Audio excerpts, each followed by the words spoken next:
the fakeness. I don't ever slow up, no I don't take shit. I got no love for the fakeness. If you wanna play tough and wanna hate this, I'll always show up. I don't ever slow up, no I don't take shit. I got no love for the fakeness. If you wanna play tough and wanna hate this, I'll always show up and make a statement. I don't ever slow up, no I don't take shit. I got no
when the jury comes in, I will remind you in front of them that you're still under oath, okay? That just kind of, that makes them feel comfortable that you remember you still got the oath, okay? Okay, good. Ready for jury? Let's go. Stand up then.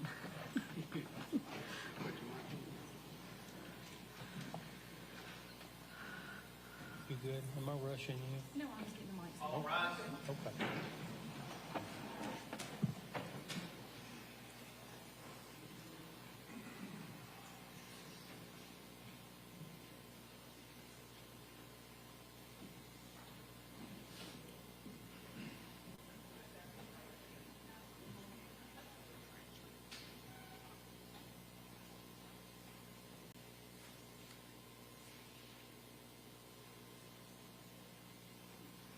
All right, let's be seated. All right, how was lunch? Okay, everybody feeling good this afternoon? Let me look at everybody. Okay. If anybody nods off, I'm probably going to drop a book or something to kind of get you going again. Okay, Ms. Bonham, ma'am, you're still under oath. Yes. Okay, Mr. Taylor, you ready? I am, thank you, Your Honor. All right.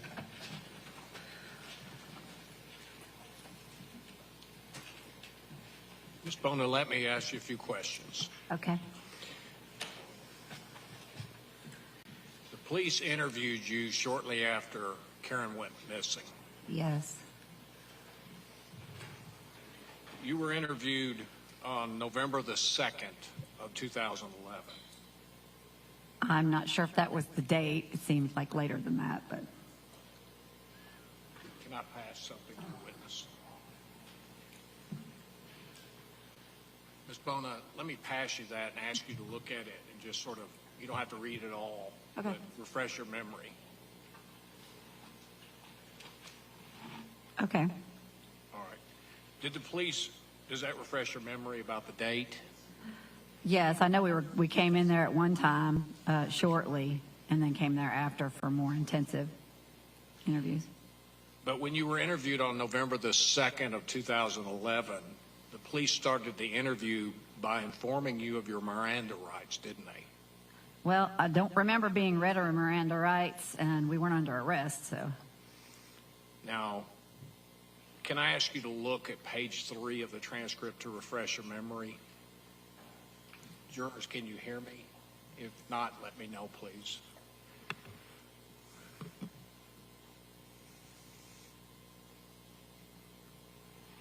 Okay, that's what it says.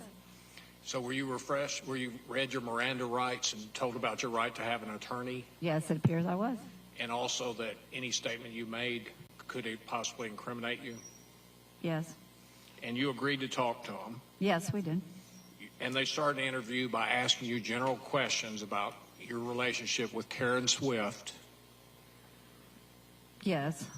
And you told them at that time that you and Karen had been friends for almost 3 years. Okay. Is that correct? Do you need to look at Yes, the I do. statement? I do need to look. Page 5. I know it's been a number of years. Mm-hmm. You said 5.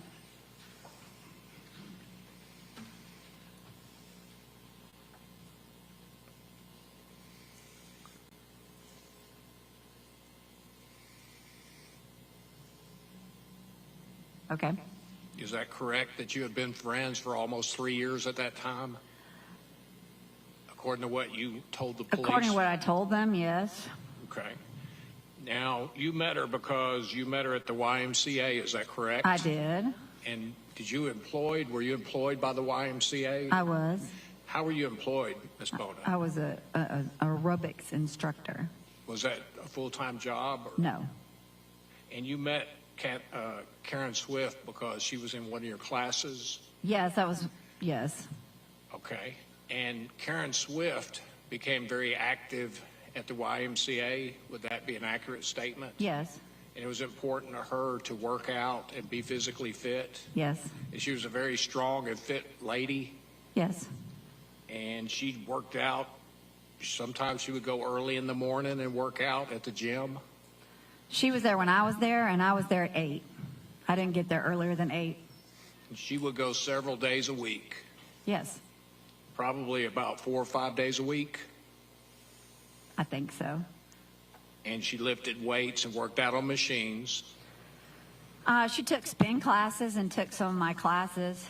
I didn't always observe what she always did in the weight room. Okay. And y'all continued to be friends? Yes. Is that correct? Yes. And I do need you to say yes or no or respond. I'm not, for the record. Okay. You and Karen started doing things socially after that. Yes. At the time, she was married to David Swift, and she had 4 children. Yes. She had 2 young daughters. Yes. And David Swift worked full-time. Yes. And he was the major breadwinner for the family. Yes. From time to time, Karen did landscaping work and worked for watching children over the time that you knew her. The time I knew her, yes. Okay. So sometimes she worked and did things for employment. Yes, part-time. And the thing about, occasionally she would clean houses for money also. Later on that I knew her, yes. Okay. And she did that on an active basis? Not when I first knew her. Later on? Later on. Okay, coming towards 2010, 2011, she did that on a more regular basis than she did when you first met her. Yes, 2011, yes. Okay. Now,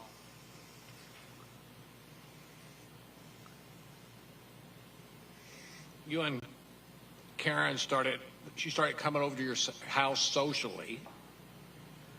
Yes, She would come over and stay for a number of hours occasionally. occasionally. And while she was there, she would socialize with you and your husband and other friends that were Occasionally, at your house. yes, And sometimes it would involve drinking, yes. and sometimes it would involve hot tub activities. 2 times. Okay. And you did have a hot tub, you said, and y'all actively used it. Yes, we did. My husband and I used it a lot. Mhm. Okay.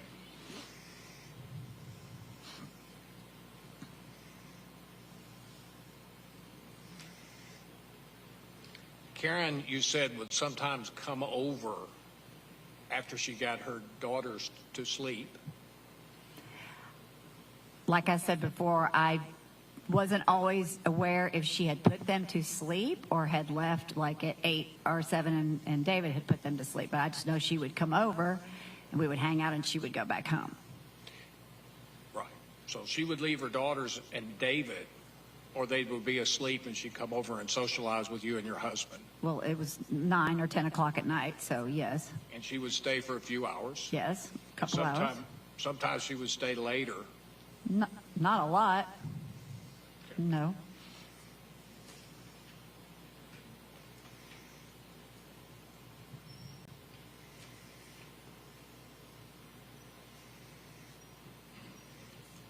Let me just kind of use your interview as a guide to Okay. ask you some questions, ma'am. All It right. might flow more naturally that way. I gotcha. The last time you saw her was Sunday morning, on early Sunday morning after midnight on October the 30th of 2011. Yes. It was after the Halloween party. Yes. She dressed for the party. Yes. She had on black short sleeve shirt, mini skirt, black boots, and black tights with a spider mask. I think so, yes. She was dressed like a cat. Y'all drove over together from your house, Yes. you, Bill, and Karen. Yes. You stayed until 12:15 or roughly 12:20. Is that what you told law enforcement when they Around interviewed that time, yes. you? You had something to drink. Yes. You were drinking wine. Okay. I'm asking if you need to refresh your memory. Yeah, on I page do. 13. I'm not sure what I was drinking. Page 13. 13?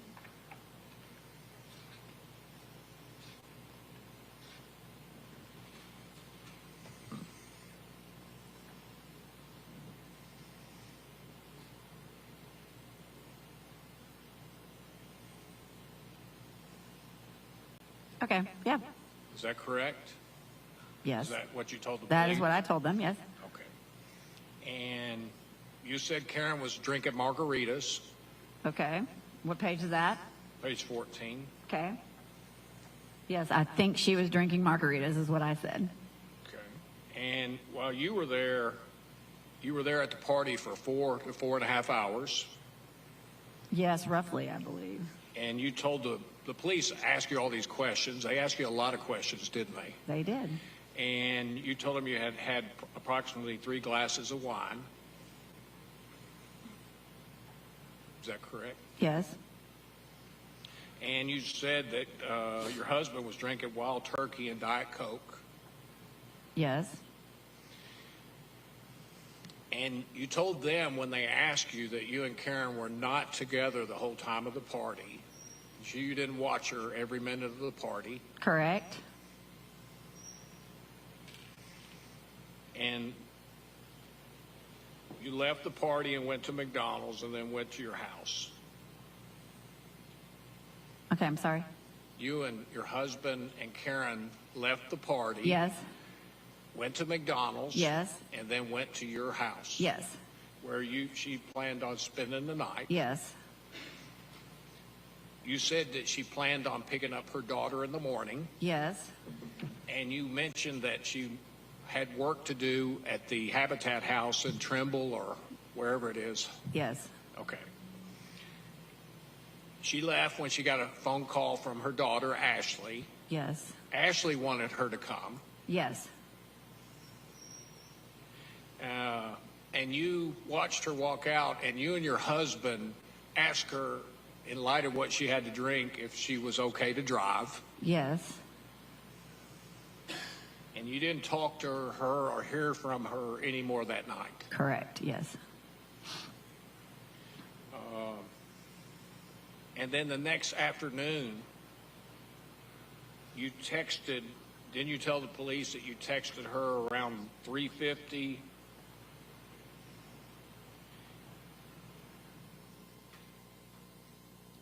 To say, text her number to say that the police were looking for you?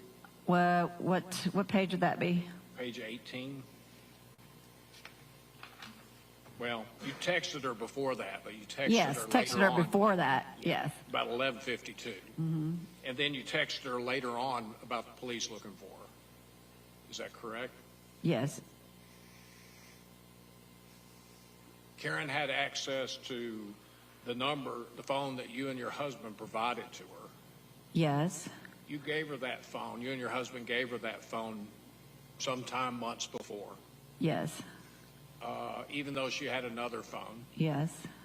And you told the police when they asked you why you gave her that phone, that you gave her the Voyager phone so she could call others instead of using her iPhone. Okay. Page is that? It's page 21. All right.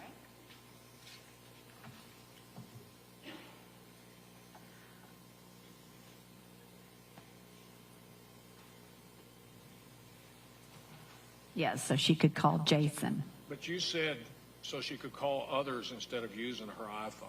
Isn't that what you said? Well, others would include Jason.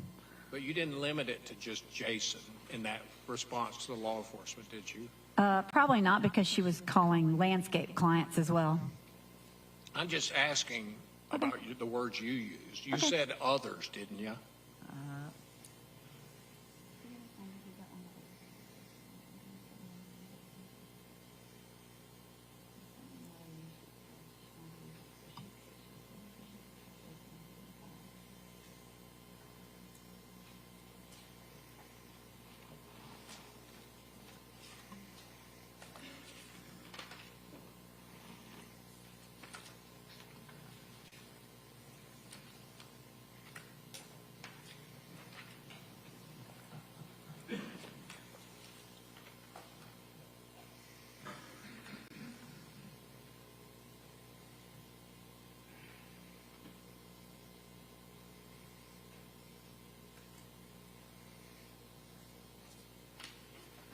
Is that correct?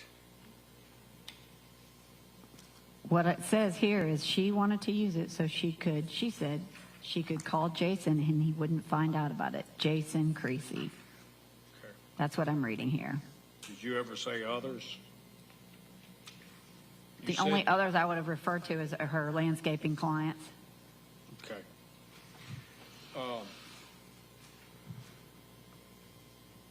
You and your husband had the records to the phone that you gave Karen. Yes, we have records to all our phones. So you could, while you gave it to her, you could look at the records or see who she's communicating with if you wanted to. If we wanted to, sure, yes.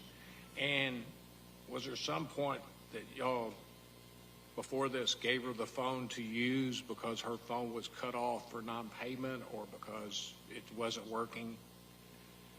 Like, we gave her the phone because her other one wasn't working? Yes. No. At some period other than what we're talking about now? No. Okay. Is that possible? That her other phone wouldn't have... If her iPhone, if it was either cut off or not working, that you let her borrow this phone at other times? At other times? Yes, ma'am. I'm confused at what you're asking. Well, I'm asking if you let her borrow that phone other times other than what we're just talking about. No. Okay. And are you aware of any time her iPhone wasn't working? Not that I can remember. Okay. You were asked by the police a lot of questions, and they asked you were asked if there wasn't if she had a boyfriend. Okay. They just flat out asked you that day, didn't they? Yes, that's on the next page, correct? Yeah. 22. And you responded, didn't you? Did you say, you asked if there were, you responded this way. You said there wasn't anyone like a boyfriend she was meeting. Isn't that how you answered it? You said Correct. There wasn't anybody that she was going and meeting that was, you would say was a boyfriend. Right. All right. However, you followed up with the guy from Union City that exchanged texts with her, and you mentioned that, didn't you? Okay. Did you? Did I mention that? Yes, ma'am. Yes, I did. And was there a guy from Union City? There was a gentleman from Union City that she had met. Was that the gentleman that y'all went to the concert with? We did not go to the concert with him. You went No. to the Kansas concert. We did go and to the Kansas concert. She met him there. She met him, yes, in the lobby at the Kansas concert on the boat. You and Bill went, and Karen went with you. Yes. And Karen met him at the concert. And is that correct? Yes. And from that, they started having contact. Yes. Okay. And you mentioned, they asked you about Tom, these law enforcement officers, and you said he's a gentleman who has a Corvette and a bar in his house. That was your description. Is that how you described him? What page would that be? Page 24.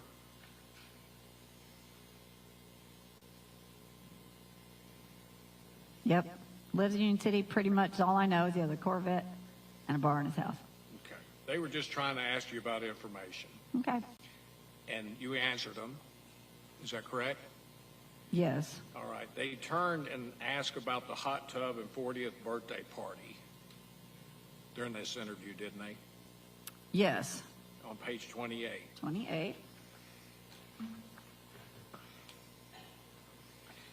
And you were asked if, the officer just asked you if Karen was nude, and you answered yes.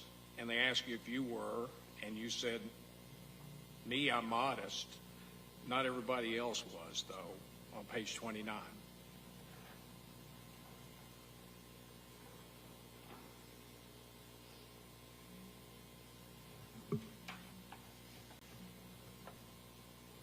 I say, who, me? Not me. I'm very modest, so. But you told them that Karen was. Yes. And you couldn't remember exactly.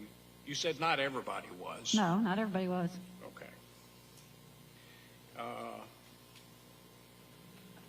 Referring to the hot tub party, when they asked you, the officers, about your being intoxicated, and you agreed that you had been drinking. Yes. And you said about that night, I can't remember specifics in response. Okay. Is that on 30? 32. 32? Okay.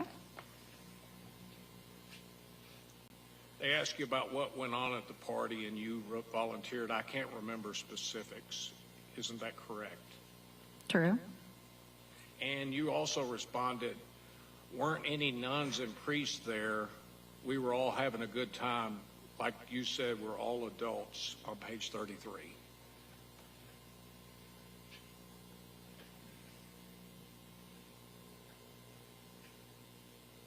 Question. From having nuns and priests there to everybody was naked, you know. Because he prompted me with a question. And you responded by saying, weren't any nuns There and weren't priests there? any, yes, from having nuns and priests there to everybody was naked, you know, and I responded, there weren't any nuns and priests there. We were just having a good time. Like you said, we're adults. All right. And you weren't sure about whether Bill, your husband, was nude or not on page 34. But you said, I don't think so. No. No audible response. Okay. No. But then you told them you don't remember specifics. I said, I don't think so. Okay. You said that did they ask you that what happened after Karen got out of the hot tub, and was there a problem after that? Did you respond and tell them that you stayed in the hot tub and Karen went to the front room and laid on a pillow with no clothes on? Page 36.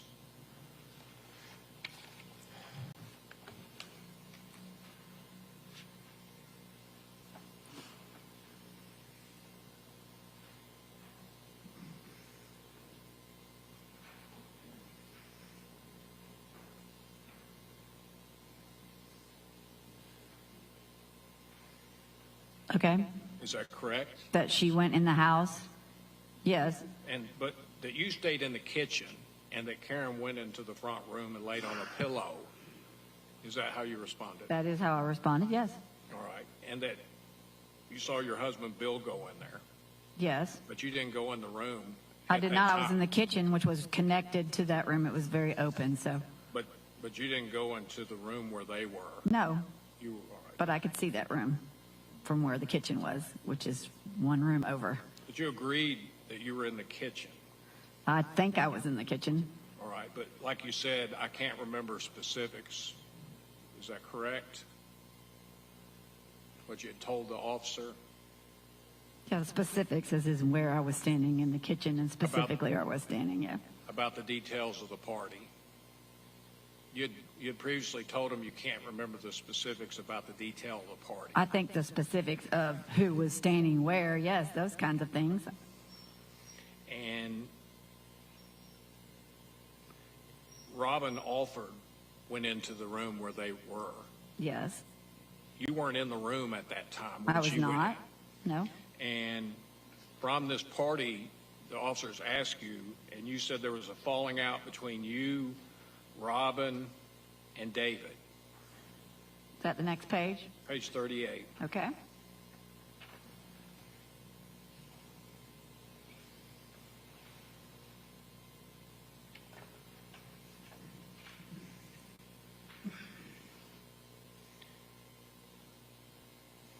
Did you respond from this party there was a falling out between you, David, and Robin? Yes. And you said because Robin claimed that Bill went in there and took advantage of her. Yes. That's what you said. Yes. All right. And you went on and they asked you some more about other issues. And you mentioned another occasion. Was it the Dina Quartermas party? On page 39. Does that name ring a bell?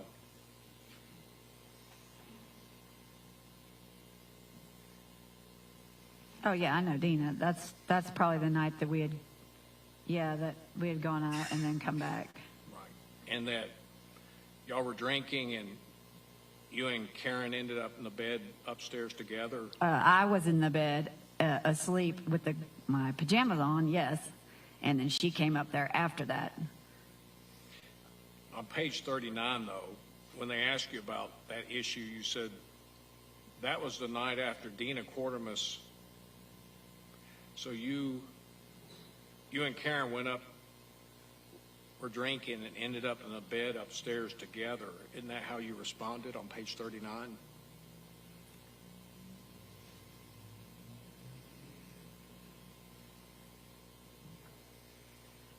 It says I went up in the bed fully clothed with the clothes I had on, and I remembered laid down in my bed. And you and Karen ended up in the bed upstairs together. She ended up coming in after that, yes. But on that day, is that how you explained it? And that she wasn't fully clothed? Yes. Okay. And that at some point David came up while you and her were in bed and asked what was going on or made statements about come on home. Yes, he was angry because he was accusatory of something that was going on. Right. And this was in the nighttime, I guess. Yes, it was night. And I guess he didn't have the kids with him, but obviously she had parental obligations, didn't she? Karen Swift. Of course, we all have parental obligations. And he came up into your house to get her and see what she was doing. Yes, to see where she was. And there wasn't a physical fight or anything other than asking questions, and then he left. Yes, there was yelling, and then he left. And then Karen stayed for a while. I'm not sure how long she stayed. She got herself together so that she could go home. All right. And didn't David ask her, aren't you coming home? That specifically that night? Yes. I don't remember. Okay. Now, were there other occasions that you or to your knowledge, your husband called David Swift to come pick Karen up from your house? Not that I can remember. All right. So you're saying There could possibly be, but you're not sure. I don't remember us calling him to ask him to come get her. Is that what you're saying? Yes. Yeah, I don't remember anything like that. All right. You mentioned in your direct testimony about you asked David to take Karen home at one time After the 40th birthday party, yes. when she was dizzy or almost passed out. Yes. Okay. And I guess from your 40th party, Robin Alford, after that, she never came over again. No. Robin Alford and Karen had been friends for a while. Yes. And after that, Robin wouldn't come over to your house or didn't come over to your house anymore. Correct. All right. And you didn't want, you also said, I don't want Robin Alford over at my house. No, because she had made false accusations against my husband, and Right. we wanted to cut ties because of that. Because she claimed that your husband took advantage of Karen Yes, she claimed that, yes. when Karen was passed out. Well, she wasn't passed out. She was laying in the front room. Okay. Totally nude. Yes. David called you after that and said, what's going on with you and Karen? Yeah, because Robin told him that Okay. and thought it was something going on, and there was not. And, okay. Just one second. Now, the Walmart incident, was that the Walmart in Dyersburg? Yes. Okay, and they asked you about that also, and you gave them a date of that. Was it August the 4th, 2011? What page would that be on? It will be page 46.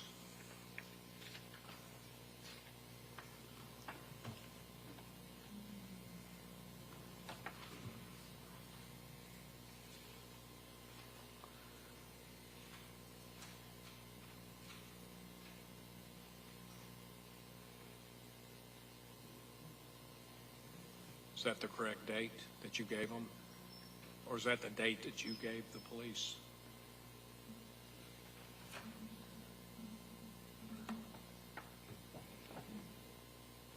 I don't see the date written here.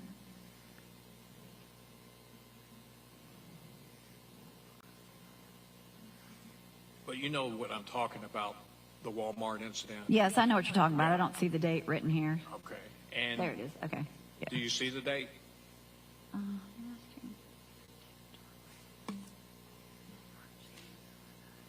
Yeah, August 4th. There it is. All right. And I'm just going off what Right. I believe you said.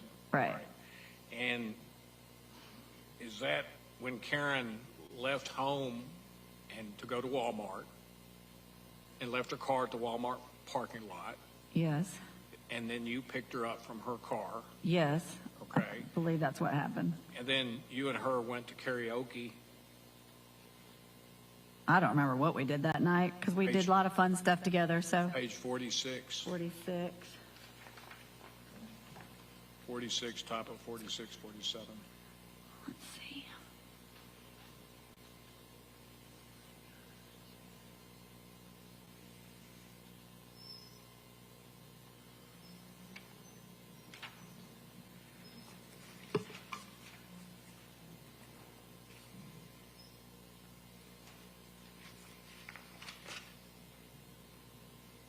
Top of page 46, number 1.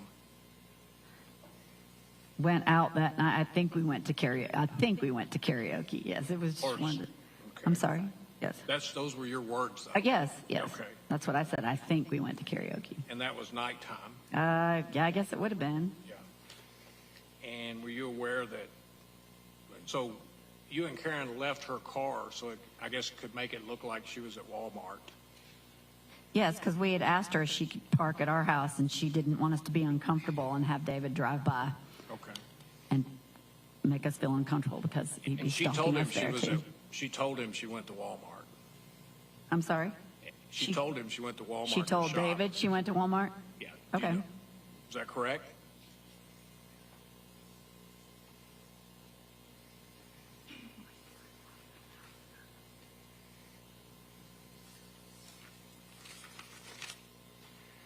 And at some point, y'all came back to the car later on. Is that correct? To the car in the parking lot? Yes, after you finished with karaoke at night. Is that correct? Yes, we got back to the car. And then you're saying at that point, David came up and knocked on the window, the side window, and asked, "What are you doing?" Yes, Of his wife. yes, Okay. And he also asked you, why are you covering for Kathy? And in essence, ask her to come home. yeah. Why are you covering for her? Why are you covering for her? What are you doing? All right. And beat the side of the window. There's a neighbor you have where you live. And is her name Mrs. Janie Helm? Yes, She lives immediately beside you? she does. Okay. The police ask you about that, and you inform them that she knows everything that goes on because she's kind of nosy, seriously. Did you tell the police that? What page would that be on? It'll be page 50.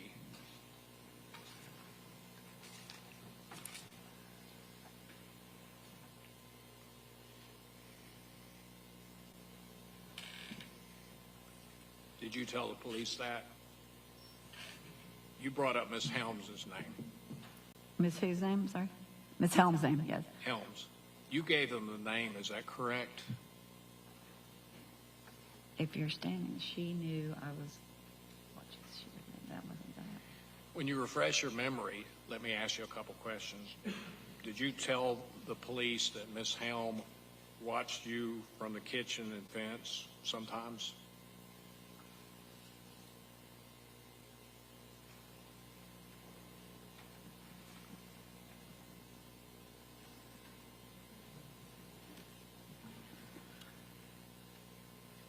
From what I said, it looks like the way her house is set up, she could see in my window and the TV that's in my window.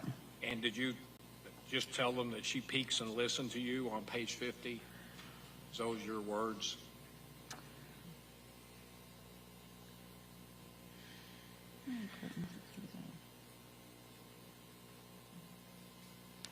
Yep, that's what it says. All right. Did you also, the police ask you about Karen wouldn't respond to David phone calls sometimes when she was with you and your husband?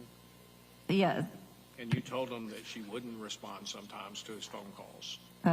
yes, she would not sometimes, correct.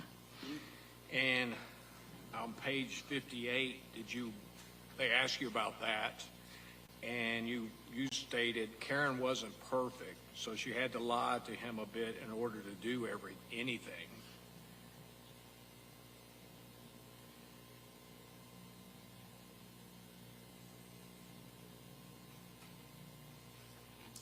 That's what it says, yes. That's what you told the police. They asked you about you and your husband getting involved in her marriage, and you indicated that you and your husband gave her a phone and also the money to file for divorce. Yes, All right. And also a way to leave town with her two girls, with their children, their two girls. a way to leave town. She was just going to go on a vacation with us, yes. And you were aware that, let me make sure that she was going to maybe be cleaning a house in Trimble the morning after the Saturday night party. Yes, Okay. David's the one that called you and told you about her car being on the side of the road. yes, He wanted to know if you knew where she was. yes, All right, that he and the girls were looking for her. yes. And that he found out from somebody else that her car was on the side of the road. From what I remember, he said he took the girls to church and saw it on the side of the road. All right. And didn't he tell you, well, back then, didn't you tell the police that Jennifer Lamb, David told you that Jennifer Lamb told him that the car's on the side of the road with a flat tire? That's how he found out when he called you. Was there that on page? It is, page 66, 67. 66 or 67?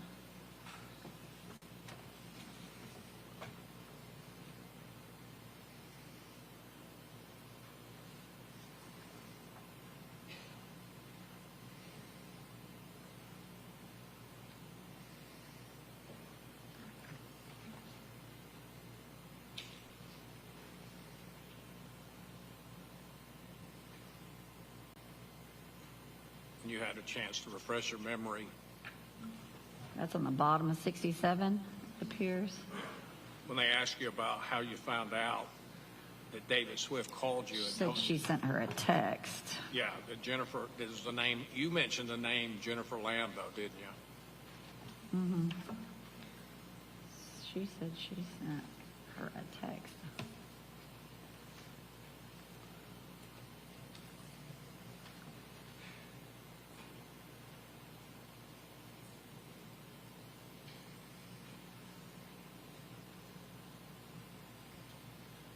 Yes, what I said is her neighbor said she sent a text to Karen at 9:30 asking, "Is this your car on the side of the road?" Right. That David had found out from somebody else and called you and your husband. I don't know if that's how he found out, unless he saw that text message with her phone. Okay. You and Bill drove out there, but David called you. That's how you found out, and asked where she was. Yes. Okay. And you and Bill drove out there to look at her car. We did. Okay. You and Bill drove separately? I think so. Okay. And just one second. Did you also go did you go to the house in Trimble? He did. Okay. Didn't you tell the police that day that you and Bill drove to Tiffany's house and she wasn't there on page 71?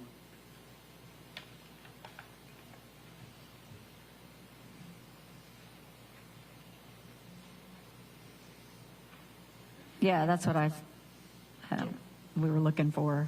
So on that day, you told the police that you and Bill drove to Trimble together. You and Bill drove there together. No, it says, so Bill drove to the Trimble house. Okay.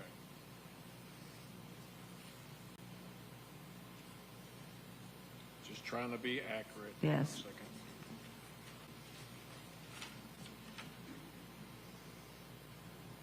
He was just trying to see if she was there.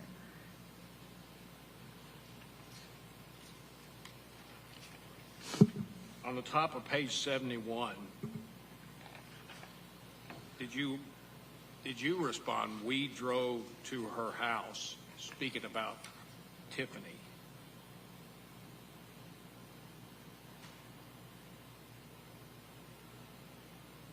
Yes.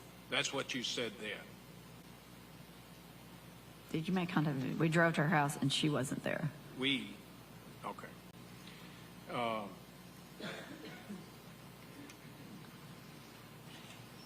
Just 1 second, I'm almost finished.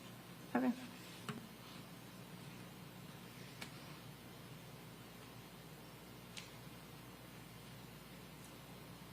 And they jumped around again, the police, and asked you questions about Karen and some of her activities, and you said in response to the police questions about other people that she might be seeing or having contact with, you told the police she's conversing with the guy from Arkansas, a married boyfriend, on page 79.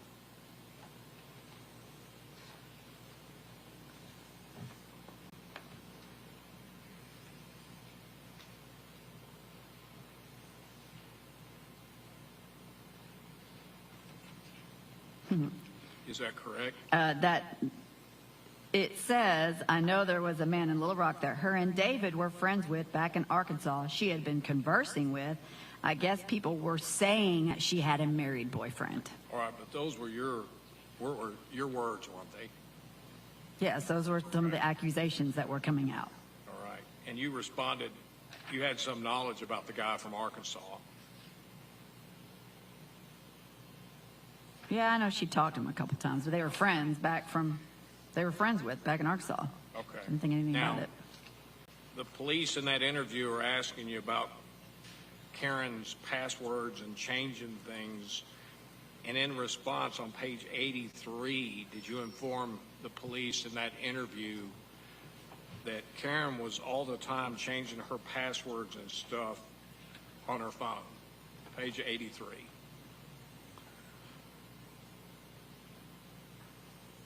That's what I said. All right. Karen was changing her passwords all the time. Is that correct? Yes, I said she was all the time Constantly. changing her passwords and stuff. And constantly changing it. Those were your words? Yes, those are my words. You were aware, the officers are still jumping around, I'm just trying to be orderly, that Right. David hurt his knee at work last Wednesday before this interview on page 83.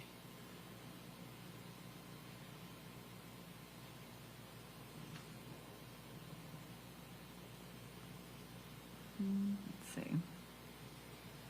Okay, that's that. Yeah, it is jumping around.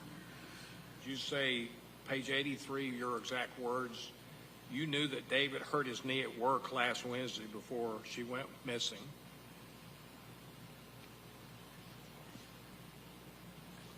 Does he need it? I don't know. He said he hurt it at work. This was just, I said, I don't know. He said he hurt it at work. This was just last Wednesday. Okay, that's how you responded. And you volunteered that you saw David hobbling around on his crutches the Wednesday or Thursday prior to Karen going missing on page 84. 84. Yes. All right. And then the police from there ask you about, I guess, the hay party or the bonfire party on Friday night. Yes. You went to that. Yes. All right. You saw David and Karen both there. Yes. All right. They were there with their children and other people. Yes. It was like a family thing. Yes. Karen wanted to have a party for her children. Right. And you said you saw David with his crutches. Is that correct? He put the crutches down. Yes. When he, That's what I you said- put. Did you ever see him without? Yeah. Uh-huh. Did you indicate you saw him with his crutches? Not that date.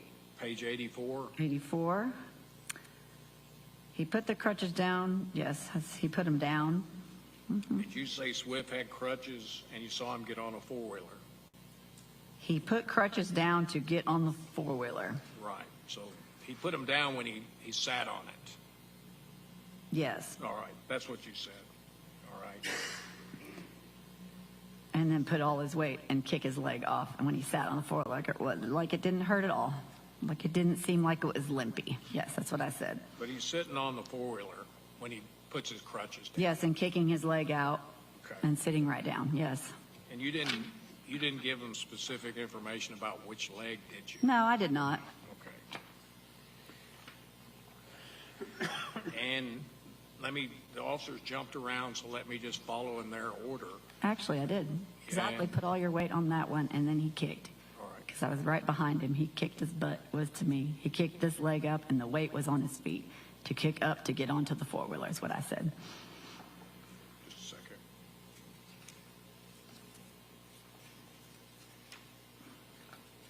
So yes, he page was are you kicking look- his legs what around page on are the you looking four-wheeler. at? Just a minute. One at a time, please. Go ahead and ask your question. What page are you on? 85, the top of 85. Yes. Okay.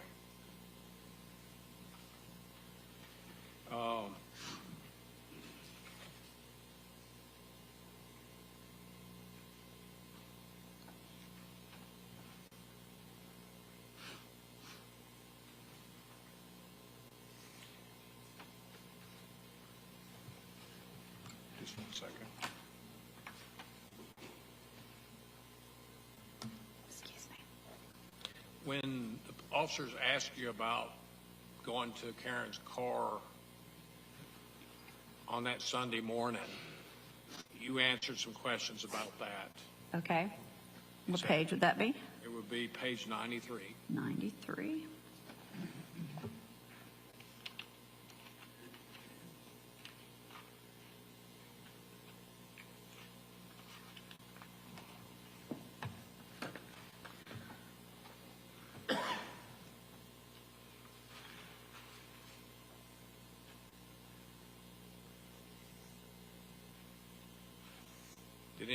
Did you indicate you noticed some things in Karen's car when you went?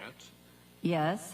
And you mentioned that you noticed her boots in the car and noticed that they were dirty?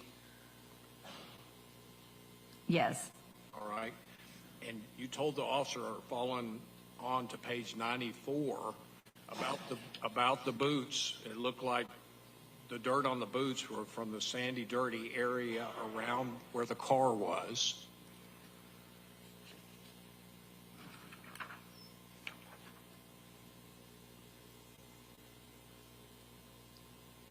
Is that what you said? Where the car was?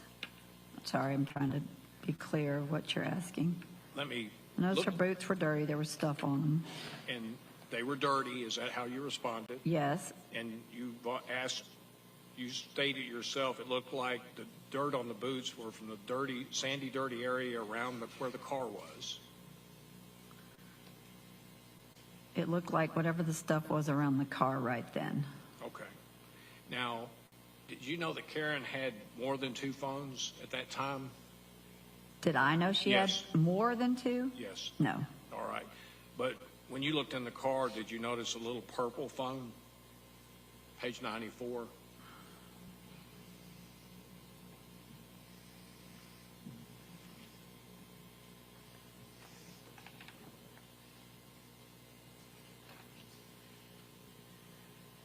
Yes, a little lavender one that Ashley had it before it was sitting out, and she doesn't use it now. But you noticed that in the car. That's what I said, yes. In the cooler. Let me just back up, and I'm almost through. Was Karen known to get up about 5 a.m. and leave to go to the YMCA or work? I never witnessed that myself.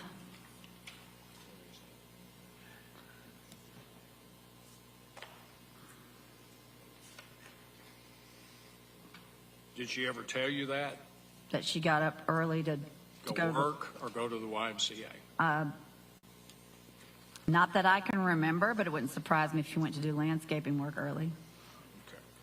or clean that house.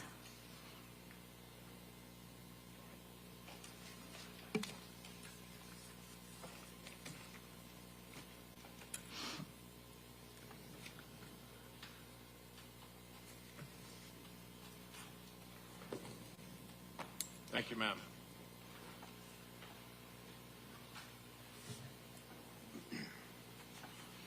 Just have a few questions, not many. Okay. Just to clarify, when did Karen start cleaning houses? She started cleaning houses. She helped clean my house to pay back the part of the loan. And it was later on in 2011 when she started doing that to start making some money. Okay, so when you say later on, was it closer to the fall? Yes, it was closer to when she filed for divorce. Okay, and do you know what the reason was that she started cleaning houses? So she could make some money to be on her own and be independent, since she did not have any money, any financial. She was financially dependent on him. Okay, and the second phone, when did you give that to her? Seems like it was right before she needed to start talking to Jason Creasy and arranging the divorce. So it was around the same time as the divorce? Or Yes. It wasn't months before? No. And why did she need that second phone? So she could talk to the lawyer and arrange this divorce and him not stalk her and find out about it. She was trying to make arrangements to make a divorce, to get a divorce, and needed some privacy. Okay. Mr. Taylor asked you about the fact that you made a statement that Karen would have to lie to David to get out of the house. Why would she have to do that? Because he didn't want her to go anywhere. Okay. And anywhere she went, if it was to hang out, he accused her of sleeping around or drinking. So she wanted to go to karaoke or go to a concert. She had to say, she had to lie, and he accused her of doing something else. Okay. Was that pretty common? Yes. And the purple phone that you saw in the car, did you say that was Ashley's phone? It appears what I said there, it looked like Ashley had used it at one point. Okay. So it wasn't Karen's phone? No. And one last thing. There was a question about whether or not Karen went to the YMCA at 5 in the morning. Right. Did you ever know of Karen to go to the YMCA at 5 in the morning when she's only had 2 hours of sleep the night before? Not that I witnessed. She was there when I was there at 8, and I never went there that early. So when I was there at 8, she would be there. That's why we worked out together. So I don't think she'd work out for 3 hours at a time. Thank you. You're welcome. One more question. Yes, sir. After you and your husband and Karen returned from your trip in Alabama, Yes. Karen went back and lived in the house with David Swift. Yes. Thank you. May we approach? Yes, sir.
Anything else for this witness? No, Your Honor. Ma'am, you're free to step down. Is this witness excused? Yes. Yes. All right, ma'am, you're free to go.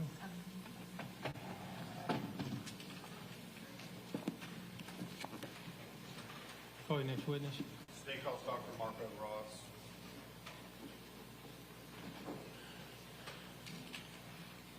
You expect that to be fairly lengthy? I don't. I can't anticipate cross-examination, Your Honor, but my examination won't take longer than 20 minutes, I don't believe. Let's have a quick conference over here. Yes.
Ladies and gentlemen, we're going to take a quick break to take care of a logistics matter real quick. So it's not a bad time anyway. Let's take about 5 or 10 minutes there.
All right, let's be seated. General, go ahead and call your witness. I think you did before, and that's when I decided it's time for a break. But State calls Dr. Marco Ross.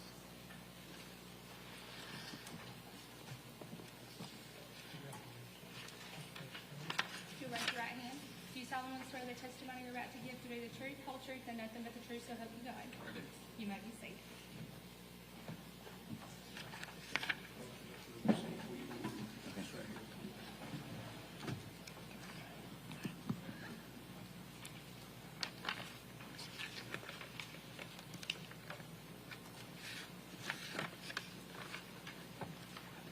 Ready? You are Dr. Marco Ross? Yes. Okay, and what kind of doctor are you, sir? I'm a forensic pathologist and the chief medical examiner at the West Tennessee Regional Forensic Center. Okay, and tell the jury, if you don't mind, what is forensic pathology? Forensic pathology is the study of those diseases and conditions that result in injury and death. Okay. Is there a difference between a medical examiner and a forensic pathologist? Well, a forensic pathologist has specific training to perform examinations on bodies to assess the causes of death.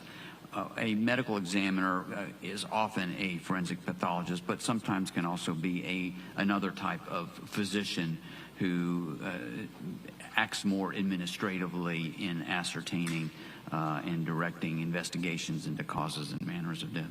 So fair to say you are both? Yes. Okay. Does the medical examiner's office where you work, do they investigate all deaths in your area? We are responsible for in examining those deaths that occur either due to undetermined means or are unattended deaths or unnatural deaths. Okay, and how is a death investigation initiated? We are contacted typically by law enforcement, sometimes hospital, but usually a law enforcement agency will contact us informing us of the death of an individual and describe the circumstances to us, and we'll determine whether or not it's a case that falls within medical examiner jurisdiction. Okay, and what does the death investigation entail? From our standpoint, our investigators will collect information about the circumstances of death for the office that I'm in. If the death occurs in Shelby County in a non-hospital location, our investigator will usually go to that scene and do an initial investigation and examination of the body at the scene. Subsequently, we will arrange to have the body transported to our facility for subsequent examination. Okay, are you aware of what happens in the more rural counties of West Tennessee? They have their own individual county medical examiners who are, when notified of a death, if they determine that an autopsy is needed, will make arrangements to have that autopsy sent to one of the forensic centers in the state with an order for an autopsy. Okay, and before performing an autopsy, are you interested in learning of the decedent's activities prior to death? That is sometimes helpful to know in trying to ascertain a cause and manner of death. Okay, and would you tell the jury, what does an autopsy consist of? An autopsy is an examination of the body that involves both an external examination and an internal examination. We examine first the outer surfaces of the body, looking for evidence of disease and injury, and then we examine the internal parts of the body, making incisions in the chest, abdomen, and head in order to examine the internal organs and structures of the body, again looking for evidence of disease and injury. Do you also perform or have toxicology performed? We collect samples for toxicology and have those samples sent to an outside laboratory for analysis. Is it routine for forensic pathologists to have outside labs perform toxicology? That's a pretty standard procedure. Only the largest urban medical examiner offices tend to have their own in-house toxicology laboratories. Most agencies, most medical examiner offices around the country send theirs to an outside toxicology laboratory. Okay, and what is the ultimate aim when you're conducting a death investigation? To determine a cause of death and a manner of death. Okay. Just briefly, or no, it's not going to be briefly. It's not going to be briefly. I'm sorry, but can you give us a rundown of your education and your professional experience? Yes, I received my medical degree from Tulane University in 1985, then completed a residency in general surgery at the University of South Carolina in 1991. After that, I served as a general surgeon in the U.S. Navy from 91 to 95, then completed a residency in anatomic and clinical pathology at the University of Vermont in 1999, and then completed a fellowship in forensic pathology at the University of North Carolina in 2000. Following that, I served as a medical examiner in Phoenix, Arizona for approximately 2.5 years, and then Spokane, Washington for about 4.5 years before coming to Memphis, where I have served as a forensic pathologist medical examiner since March of 2007. And can you estimate the number of death investigations you have been a part of? Well, just numbers of autopsies alone, I'm on the order of about 5,000 autopsies. There are some additional investigations on top of that for which we did not perform autopsies, but still did some element of an examination. Okay, and have you testified in court before to your conclusions in these autopsies and death investigations? Yes. Okay, do you know how many times? I'd say at least 100 times, if not more. Okay, and those 100 times you've testified, were you declared an expert in forensic pathology? Yes. Would you like to board the witness? Mr. Taylor, would you like to examine Dr. Ross as to his qualifications? Judge, I have experience with Dr. Ross, so I do not wish to board out. State tenders Dr. Ross as an expert in the field of forensic pathology. Court accepts Dr. Ross as an expert in the field of forensic pathologist and medical examination. Dr. Ross, are you familiar with the investigation into the death of Karen Swift? Yes, I am. Okay, and how did you come to be involved? I was asked to review the case. This case was, and the autopsy examination was performed by Dr. Karen Chancellor, who was then the chief medical examiner at the West Tennessee Regional Forensic Center. She since expired, and I took over first as acting chief, then became the chief medical examiner, and was responsible for reviewing cases that she had done in the past. Okay, and what did you do to assume responsibility for the case? In order to do that, I basically looked over the record, the file that we have, the autopsy report that she completed, and reviewed the photographs that were taken at the time of the autopsy. Okay, and after reviewing the data and the photographs collected, did you come to your own independent conclusions as to the causes of death in this case? Yes, I did.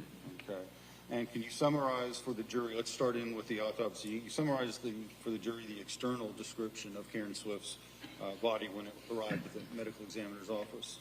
The external examination showed that this was a severely decomposed body with partial skeletonization, meaning that already a lot of the soft tissue had decomposed away from the skeletal structures, and bony tissue and bone and parts of the skeleton were exposed.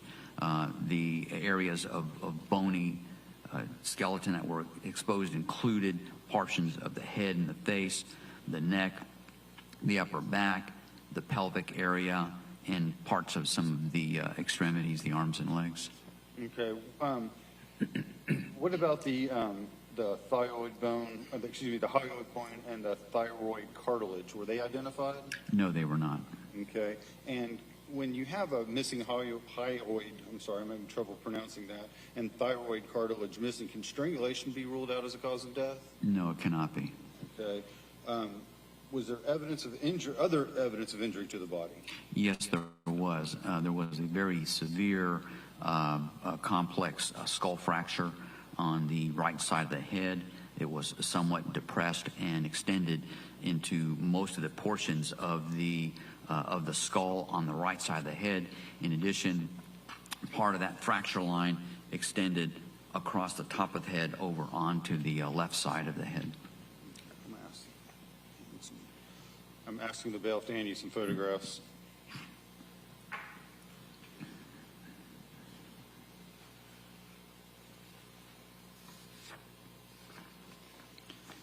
these were photographs taken not exactly at the time of autopsy, but sometime after the initial autopsy was performed. The portions of the skull were further cleaned and examined in order to look at the fractures a little bit more completely on the skull. Would you describe those as left, right, and top views of the skull? Yes, they are. Okay. And would you make them exhibit to your testimony? Yes. Ask them to be state's next exhibit and published to the jury. Any objection, Mr. Taylor? Oh, Your Honor. All right. That's number 17, I think, Helen.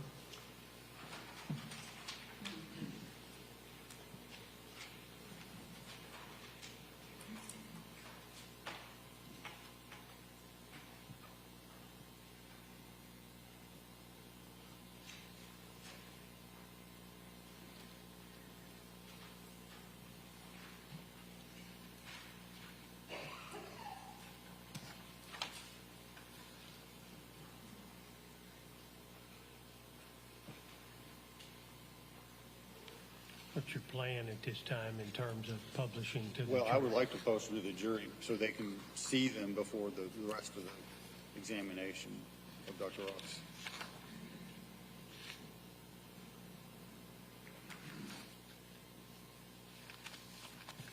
Okay.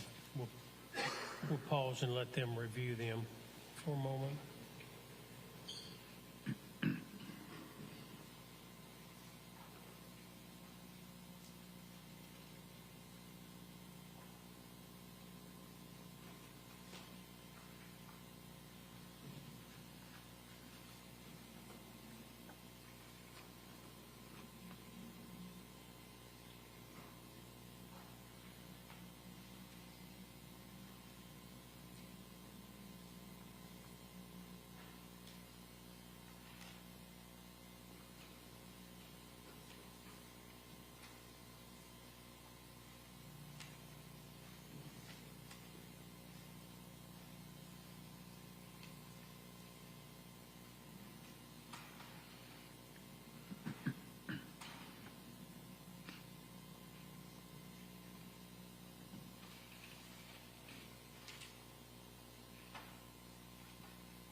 Well, now I guess I'm getting back to Dr. Ross in case he wants to refer to them.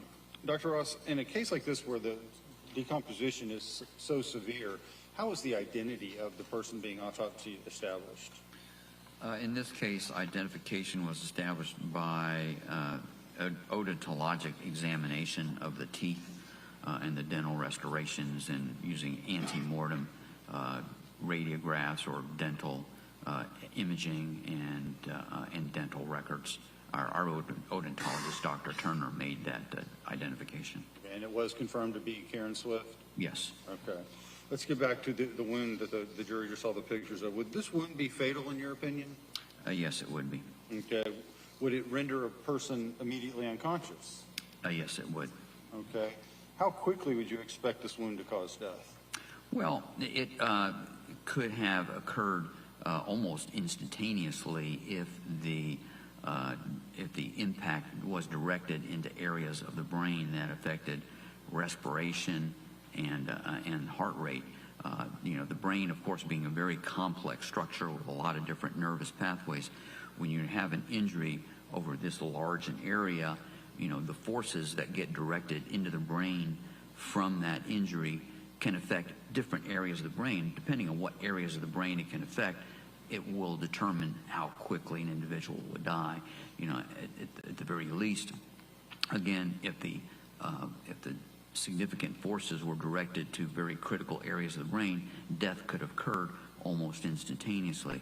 On the other hand, if some of those areas were missed, but other areas were affected at the most because of the degree of hemorrhage that likely would have occurred because you have this what's called a depressed fracture in there. So you would have laceration of a lot of blood vessels on the surface of the brain and in the lining of the skull, and that would have caused extensive hemorrhage into the brain, but it may have taken anywhere from several minutes to upwards of possibly even a few hours for enough bleeding to have occurred into the brain to have caused death. So this is a little bit of a range of how quickly death may have occurred. And can you tell which of those occurred in this case? No, I cannot. Okay. And from your examination, can you tell whether this wound was an open wound or a closed wound? No, I cannot. Okay. And would you describe the difference between open and closed to the jury? With any type of fracturing, you can have it described as an open or a closed type of wound. An open fracture involves when there's a fracture to a structure, there's often a defect in the overlying skin. It's a large, like a laceration or a tear, an opening that has communication between the surface of the skin and the injured structure.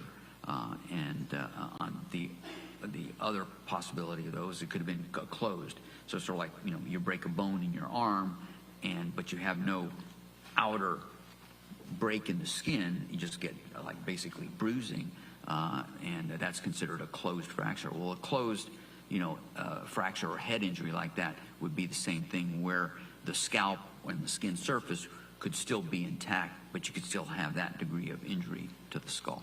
And how much bleeding would you expect from a closed wound? From a closed wound, if the skin was entirely intact, there'd be minimal bleeding. Okay. Externally, there would be a lot of bleeding internally, but externally, minimal bleeding. Okay. And given the state of decomposition, is it possible to determine if this injury occurred before or after death? That cannot be determined in this case. Okay. If that injury occurred after death, would that affect the amount of blood? If it were an open wound, would that affect the amount of blood that the wound produced? Yes, it could. And describe why that is to the jury, please.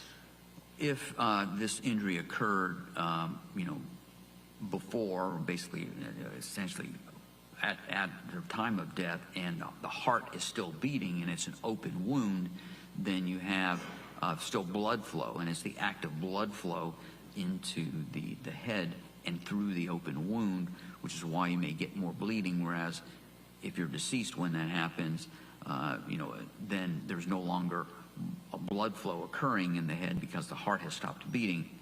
There may still be some blood that's going to come out anyway, but not as much as you would expect to see if the person was still alive and the heart was beating and that blood was being more vigorously coming out of the wound.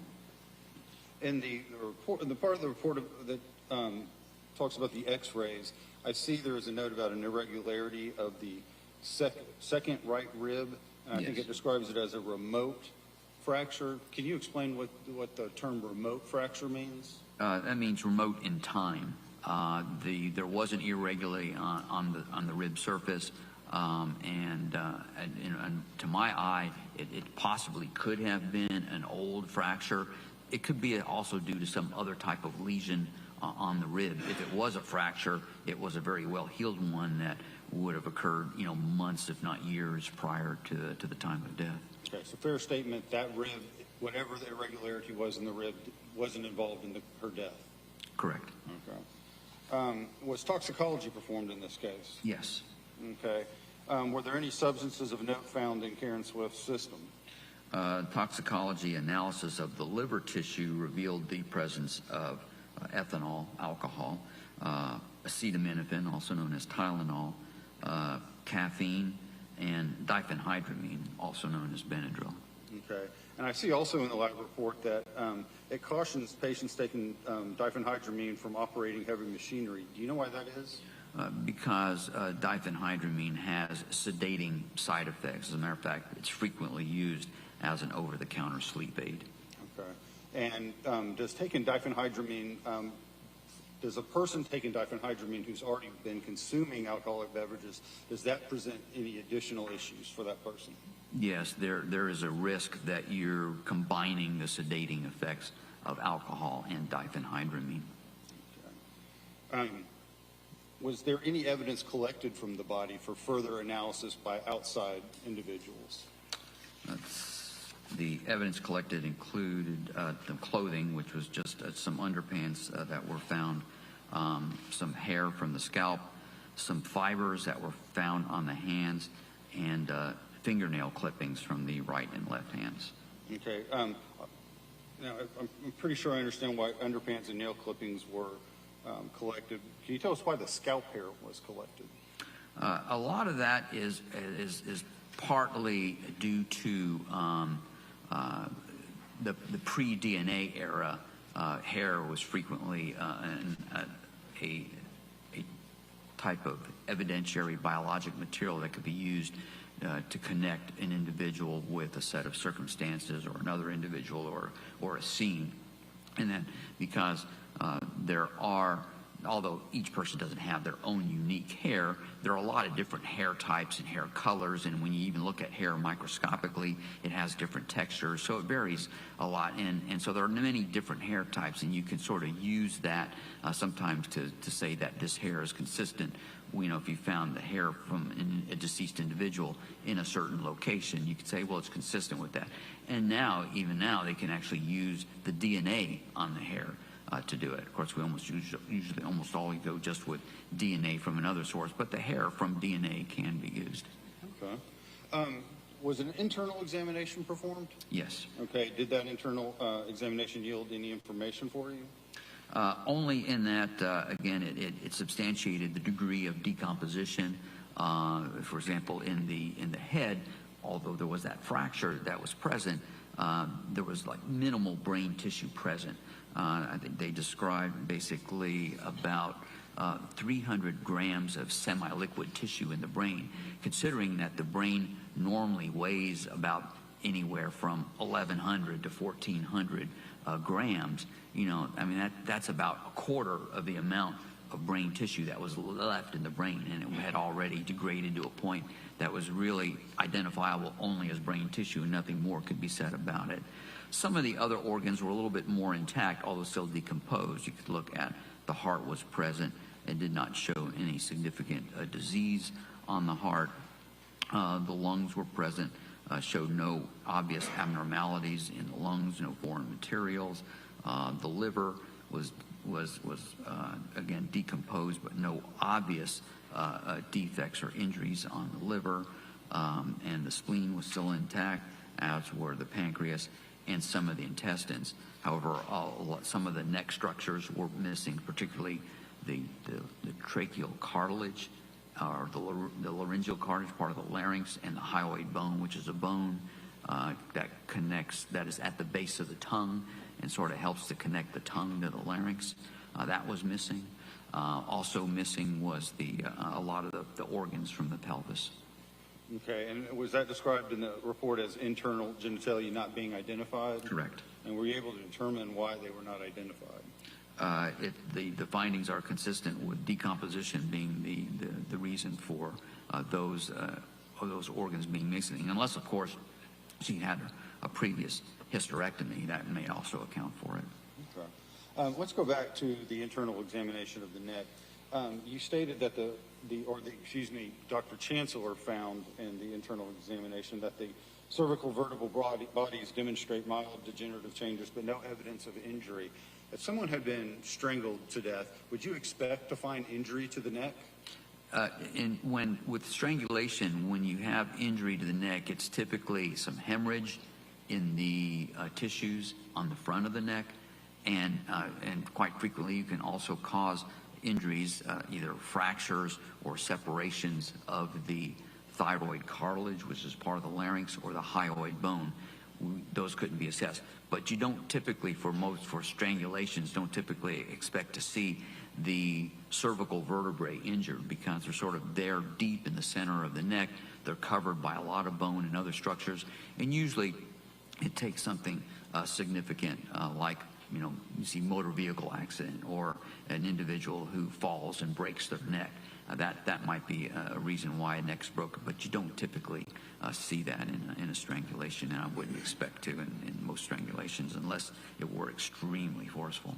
Okay, so doctor, is it possible that Karen Swift's death was caused by strangulation and the wound to the head was post-mortem? It certainly is possible. Okay. Then why is blunt force trauma listed as the cause of death if strangulation is possible? Because of the circumstances of which we were told, and this individual is found in a wooded area with a severe injury to the head, and that degree of injury to the head basically could, unless there was due to a car accident or a fall from a significant height, most likely was due to an assault. And because of that, that is sort of the most probable case, given the scene in which this individual was found and the injury, to most likely attribute the cause of death to the blunt force head trauma. So is the protocol in forensic pathology that absent the obvious injury or an obvious injury to the throat area, which would have been evident of strangulation, you go with the obvious injury, which is the head injury? That's correct. Okay. So, and you just touched on it. Let's talk about the possible cause of skull fractures. Without any outside information, I think you just started on them. It could be a fall from height could have caused that? Yes. Okay. You said it could have been a car crash? Yes. And then last you said it could have been an assault? Correct. And from your examination of the autopsy, is it possible to tell which of these three, if either of them had occurred? Without knowing anything else other than looking at the autopsy findings and the skull fracture itself, that can't be ascertained with any degree of certainty. Okay, and assume for a moment that it was an assault, if you would. Is there any way possible to determine the exact cause of or the exact manner of the assault? No, there are numerous possibilities for how that fracture might have been sustained in an assault. You'd agree with me? The ways are infinite, the ways that people hurt other people. Potentially. Thank you. So pass the witness.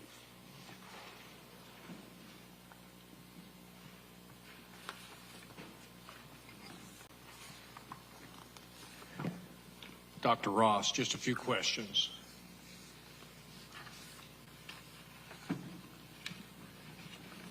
You and your office examined and processed the body. Yes. The body was thoroughly examined for evidence. Excuse me? The body was thoroughly examined for evidence. Yes.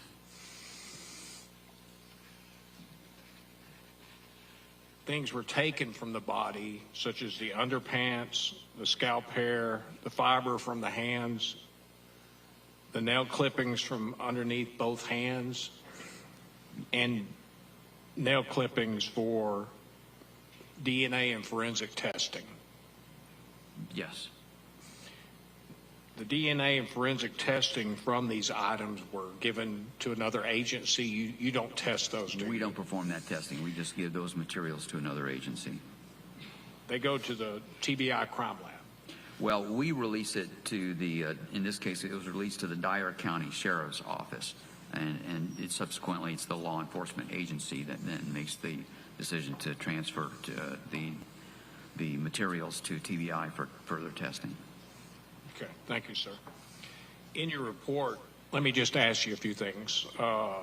In your report, you indicate the black underpants were present during your processing and pulled down from the upper thighs. Yes. That was the only clothing that was included. Yes. All right. Those is why the testing was done of the panties. Excuse me? That's why the testing was done of the panties. Well, I don't know if they were tested. I wasn't informed whether they were or weren't, but we did remove them to be submitted as evidentiary material. Okay.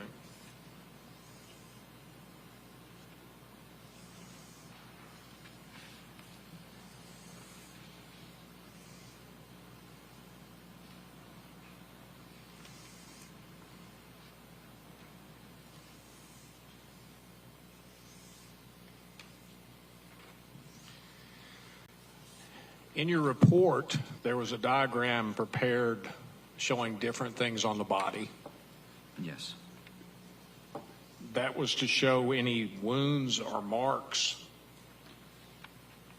Yeah, that is a, sketches are made by the pathologist performing the autopsy at the time, and usually they're used to help them when they make their dictation to show. It's meant to be a schematic and essentially a memory aid for the pathologist to note what was present on the body so that when they do their dictation, we rely typically more on the photographs to show the more actual things that occur, but the diagrams are a helpful aid. According to the diagrams, were there any indication of scrapes, marks, or bruises indicating a possible struggle? Well, no, but that couldn't be ruled out because of the degree of decomposition of the body. Okay. But you can't tell just because of that whether or not there was a struggle to any degree of reasonable certainty. Right. The autopsy does not demonstrate that one way or the other. But on the diagram, there are marks on the diagram of yes. the front and the back indicating things on the body. Is that correct? Yes, basically areas of tissue loss on the body, and of course the areas of exposed bone, and of course the skull fracture on the head. Okay.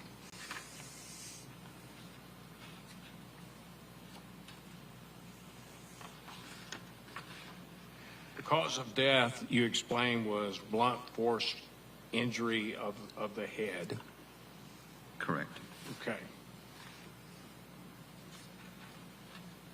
Can you say with any degree of reasonable medical certainty, and isn't reasonable medical certainty the standard that you have to use? Well, it's discussed as as what is most probable. So you look at what is most probable, and that is what you ascertain to be the likely cause.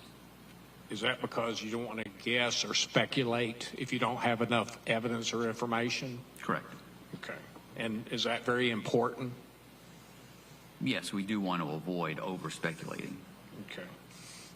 Can you elaborate the type of instrument or mechanism that delivered the injury? In this particular case, it could be any number of objects. It's hard. We really can't be precise as to what may have done it.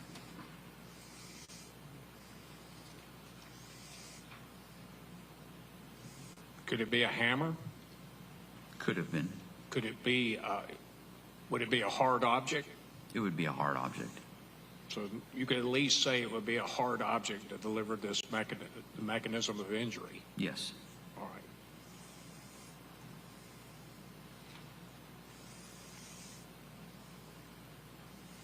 You talked about the open and closed wound. Yes. The difference between those.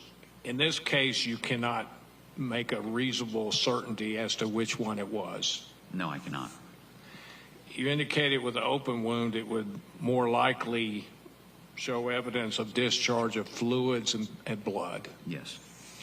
Is it possible that a closed wound would, over time or a short period of time, show evidence of discharge of fluid or blood? A closed wound, not necessarily, no. Is it, but it would possibly occur at some point? Oh, Basically, at a point when there's decomposition and the skin starts to break down, you might get it, but otherwise I wouldn't necessarily expect it. Now, of course, depending upon, even though it's a closed wound, if the surface of it has some degree of abrasion, but it's not an actual open, but sort of like scraping, you might still get a little blood loss from that. Okay. But in this case, you can't tell which one it was. No. All right. The prosecutor asked you about strangulation. Yes. You can't tell whether or not there was strangulation involved in this case. No, I cannot. And if you don't have enough information to make that call. No. So if you made that call with the information you have, you would just be guessing. Yes. Okay.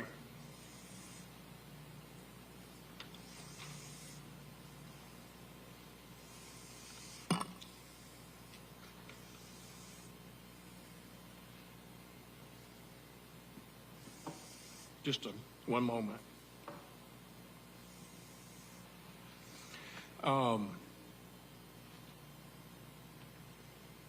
You don't have enough information in this case to say whether or not a sexual assault or penetration occurred.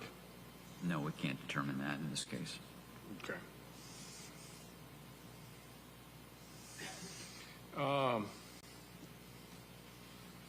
Let's see.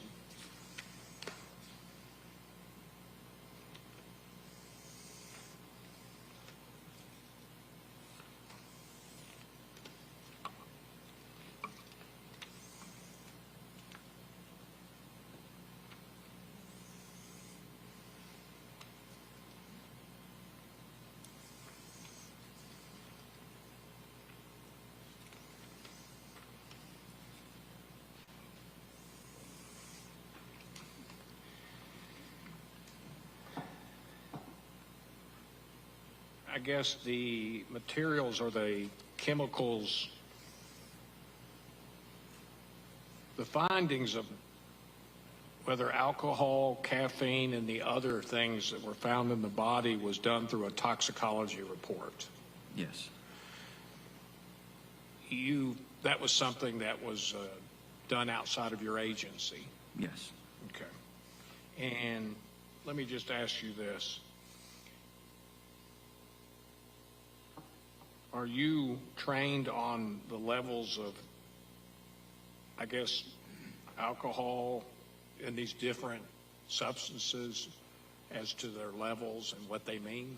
Well, when they're present in non-decomposed tissue, yes, to some extent we can make an assessment as to their significance, but with decomposed tissue, and such as this case, really all you can say is those items are present. The levels are basically meaningless. Okay. So you can't, with a reasonable degree of medical certainty, say what levels they are? No. Let me ask this. Can you say with a reasonable degree of medical certainty when they were either ingested or taken, what time frame before death? Not necessarily. A lot would depend upon what the half-life of a drug is, so you would know how long it might have been in the body before it gets cleared out.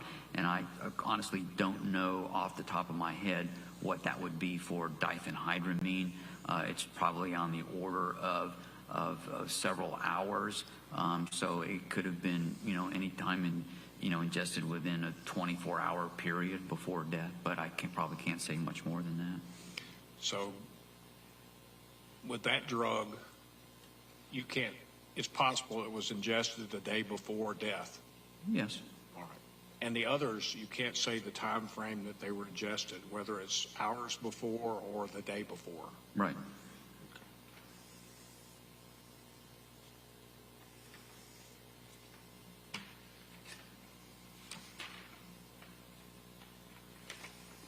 Thank you, Doctor. Mr. Taylor gave you some specific examples of the mechanism of death. Doctors, the wounds that you see in the pictures there, are they consistent with a skull being, the left side of the skull being against a hard object such as a concrete floor, and the right side of the skull being, have a very sharp force applied to it by, say, perhaps a heavy boot? Yes. Okay. Would you hand this to him? Doctor, I'm handing you a copy of a report. I just want you to identify it, make sure that it's a complete copy of the autopsy report.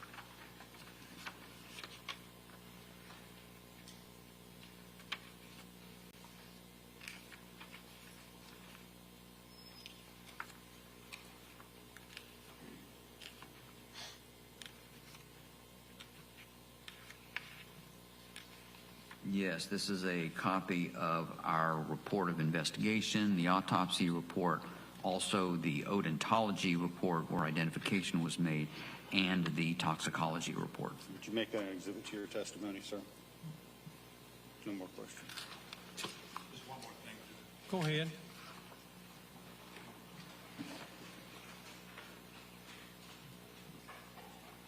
You stated a hard object could cause this sort of injury. Yes. Could you state how many pounds of pressure to the skull would be required or under the circumstances as you found the body? To cause that degree of skull injury, I honestly don't have any recall of specific biomechanical data that might be required to cause that, so I don't know that I could comment on that at this time. To any degree of medical certainty? To any degree of medical certainty. Thank you. Okay, doctor, you can sit down. Thank you. The report was Exhibit 18.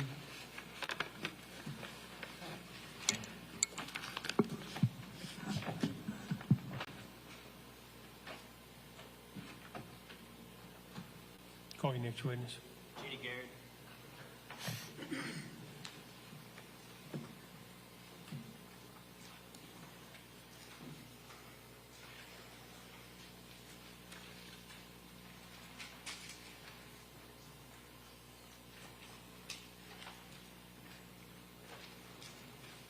Going somewhere.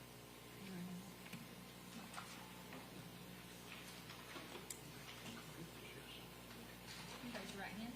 Do you solemnly swear the testimony you're about to give to be the truth, whole truth, and nothing but the truth, so help you God? You may be seated.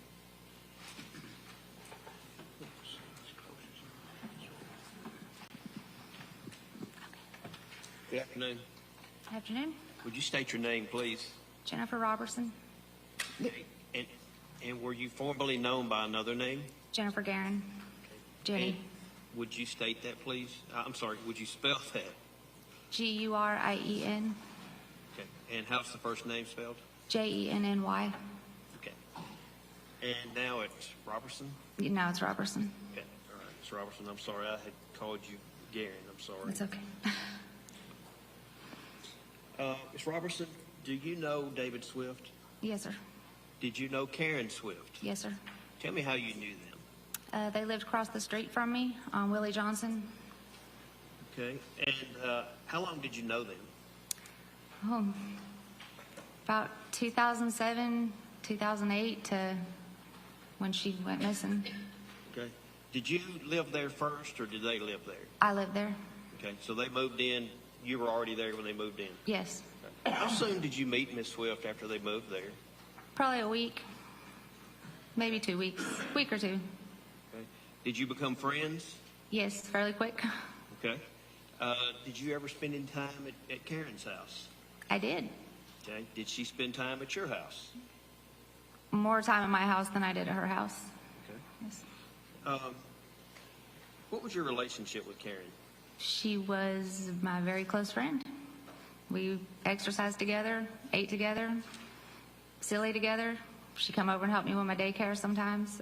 Our kids played. We were just really good friends. Okay. You said your kids played. Did you see her with her children? Every day, all the time. What kind of mother was she? Attentive, nurturing, hands-on, loving. Okay. She was a great mom. All right. Was there ever a time that Mr. Swift came to your house looking for Karen? Yes. Okay. Can you tell me about that? There was one night that she had come over. She had put the girls to bed. I had put my boys to bed. And he'd come over with the girls and said that they wanted mommy to come home. Okay. They were very sleepy. And Karen told him to take the girls back home. And they were visibly upset, so she did end up going home. Do you remember what the weather was? It's cold. It was cold out. Okay. So, do you remember anything about how the kids were dressed or anything? Well, they were asleep, so they were in their pajamas. I don't really remember exactly what they were wearing, but I know they were in their pajamas. I don't remember a jacket, no, if that's what you're asking. Did it look like they'd just been woken up? Yes. What was your opinion of David Swift's personality? Your Honor, I object. Yeah, just a second, ma'am. Your Honor, I object to opinion evidence. We're here about facts. Your Honor, it's her observations. Let's talk for a second about that.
Okay, go ahead.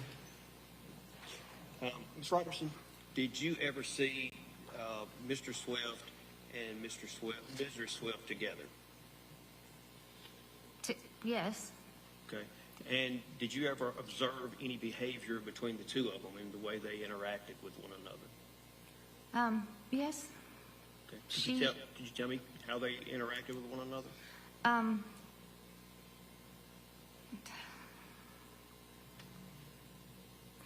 They weren't, it wasn't just like a loving, there was not affection, hugging. It wasn't that kind of a marriage. They argued some, mainly if she was coming to my house. He didn't like it when she come over there a lot. They didn't really argue in front of me. I don't recall them arguing. Okay. Did you said that he had a problem with Karen Swift coming to your house?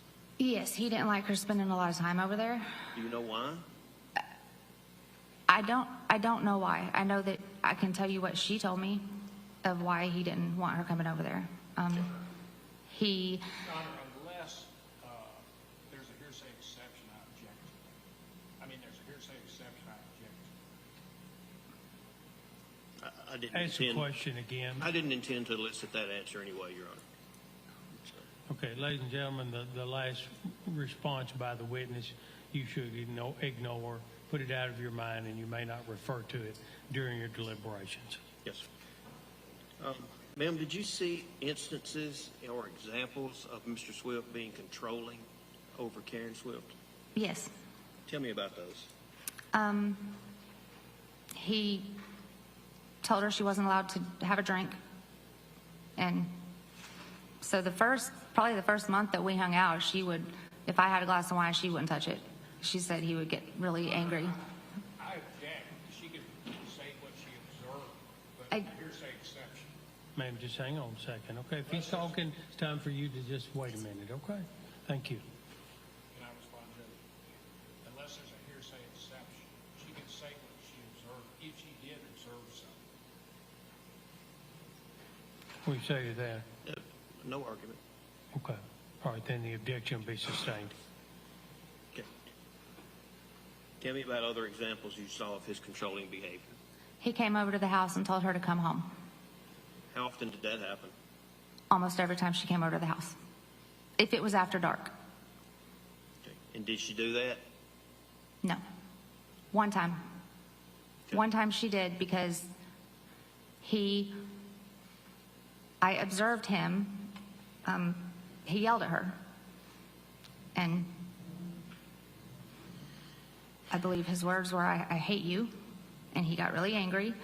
And there was another person there that looked at him and said, y'all need to take your arguments back to the house. And she did leave with him. Okay.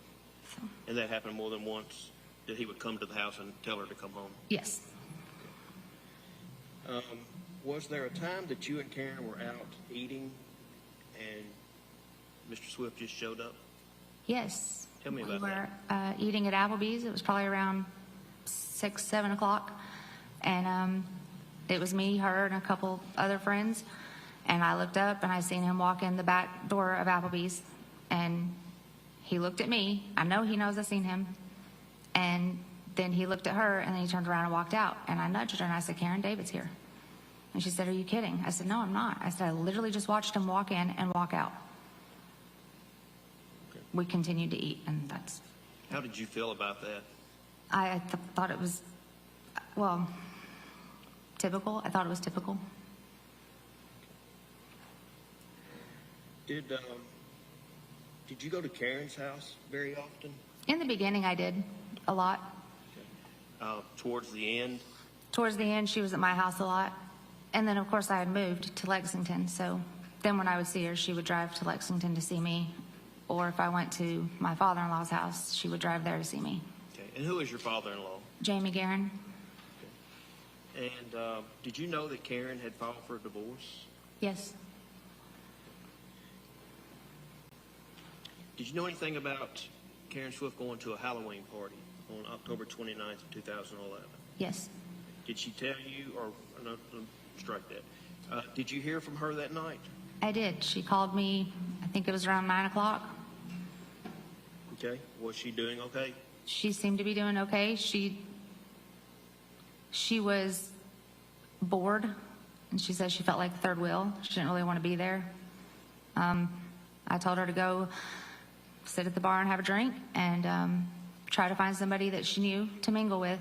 And I told her just, relax and try to have a good time, and I told her to call me later. Okay. And did you hear from her later? She called me What time was that? around 11. Okay. Did you talk to her? No. What happened to that call? Went, it was a new phone, so I didn't have voicemail. She just sent me a text after that, said, call me, please, with exclamation points, and I didn't. Is there a reason that you didn't call her back? I didn't hear the phone while I was asleep. I called her as soon as I woke up the next morning, but it just went to voicemail. Was it her typical voicemail? I don't recall. Yeah, just 1 second, man. I object to vagueness.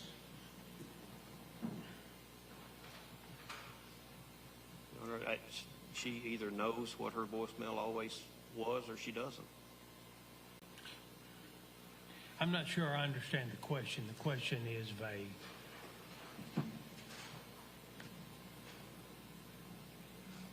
So the objection is going to be sustained. Did you usually get Miss Swift's voicemail when you would call? Never. Okay. If Karen was planning to go somewhere, did she typically tell you? Always. Did she tell you she was going anywhere later that night? No.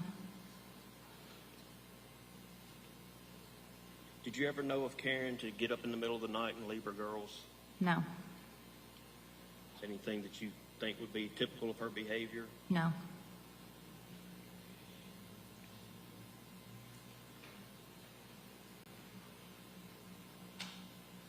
Are you familiar with the area where Karen Swift's car was found? Yes. Do you know how far that is from her house? I'm not very good with distance. It's a little block. Like, if you stretch it out, it's not that far. Is it close enough that she could have walked home? Yes.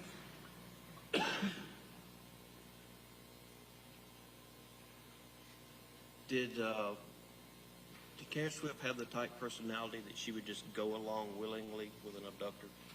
No. Did you talk to David Swift after Karen went missing? I did. What was his attitude after she was missing? Your Honor, I object to I'll rephrase. What did Mr. Swift tell you after she was missing?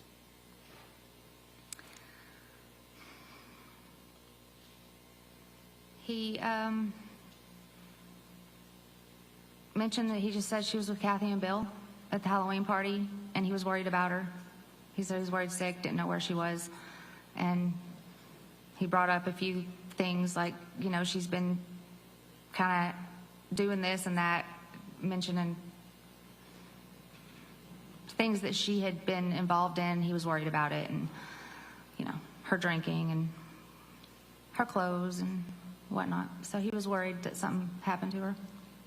Okay. Did he say anything else? I don't recall. Did he try to demean her in any way? Your Honor, unless she's physically present, this is a phone conversation, I think. You know, I'm not The asking the objection's tone. overruled. To the extent she can determine that from talking to him, I think she's able to answer the You question. know, I'm not asking what the tone was. I'm asking what the words were that he said, if they were demeaning. Oh, that's not what I understood. I'm sorry. The question was he demeaning? No. What was his demeanor? No, that was not my question either. My question was, when you talked to him, was he demeaning Karen? Okay, that's what your question was. Yes. Okay.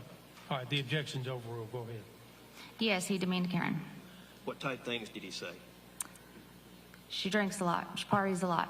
She's never home. She's with Kathy and Bill. She's involved in this sex ring.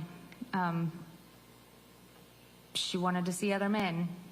You know, just Did he have anything good to say about her? just that he hopes she's okay.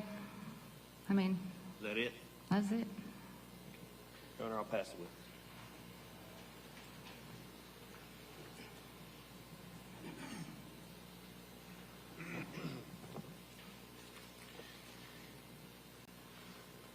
Good afternoon. Can you hear me pretty good? Yes, sir. Some people can't.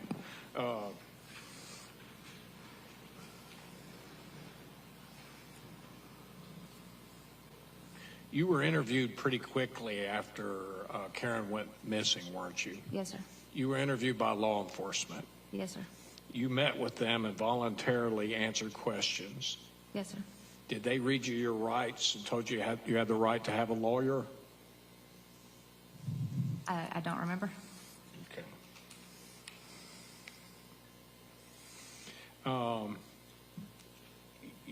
You met with them and answered a lot of questions, didn't you? Yes, sir. Let me start out. The prosecutor asked you questions about Karen being strong physically. Was she physically fit and physically strong? Very much so. All right. Did she work out a lot? A lot. Was she very athletic? Yes. Okay. Was that important to her? Very much so.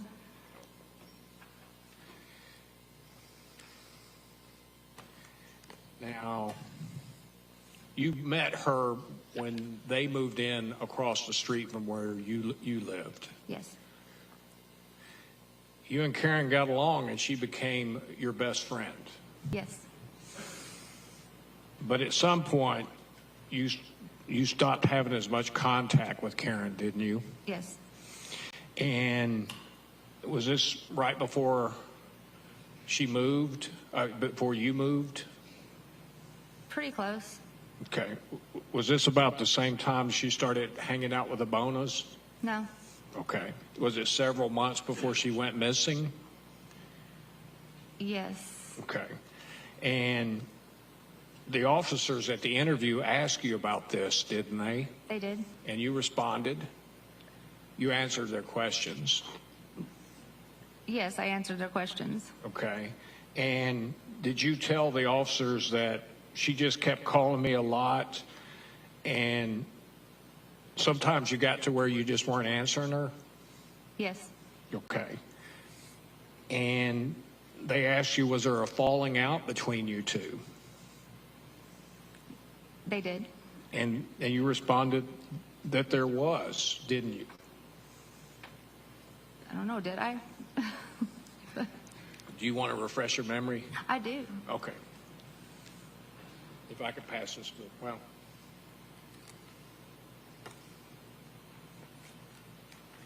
Pass this to the witness.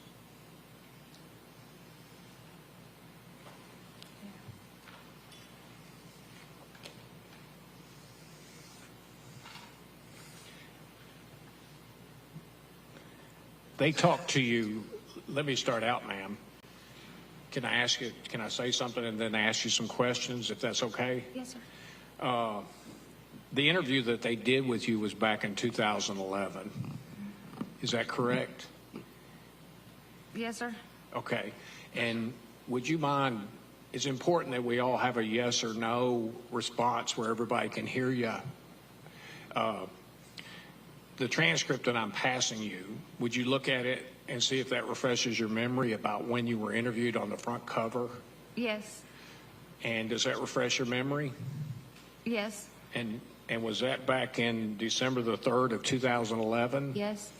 Was that back when this was a lot fresher in your memory? Yes. Okay. And on page 5 and page 5 of the transcript, you see the numbers at the bottom. Would you look at that and just refresh your memory and then let me ask you a question?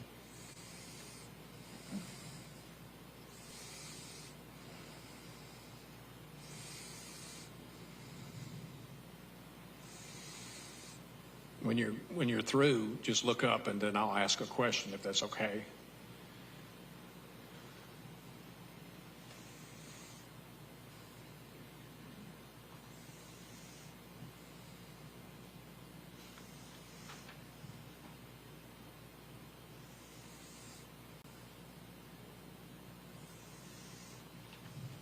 All right. The officers asked you if there was a falling out between you and Karen, and isn't it true that you responded yes because she was tracking me down all the time, and it was after we moved and I had plans and she would get upset about me not wanting to have plans with her? Is that how you responded in the transcript? I responded that it was a silly argument, that I felt like I needed to focus on my marriage more and give that more time, and that I couldn't necessarily give her the time that she needed. Right. But you told him that she was wanting to come over all the time. Yes. Okay. And you also said in that interview on page 7, did you tell him that another reason was because Karen would drink and party and do things like that? This was later on.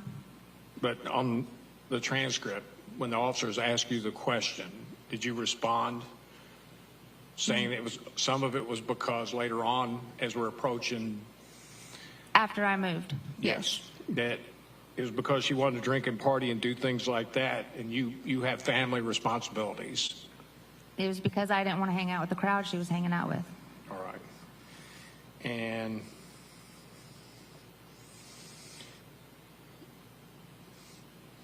you just didn't really want to drink like she did. Well, no, that's not true. Page 8 of the transcript, would you? I mean, if I said that, I know me, and that's. It may be because I didn't want to drink in a crowd of people, but for her to come over and it just be me and her, I was, just Okay. maybe not going out. Okay. Or as much as what she had.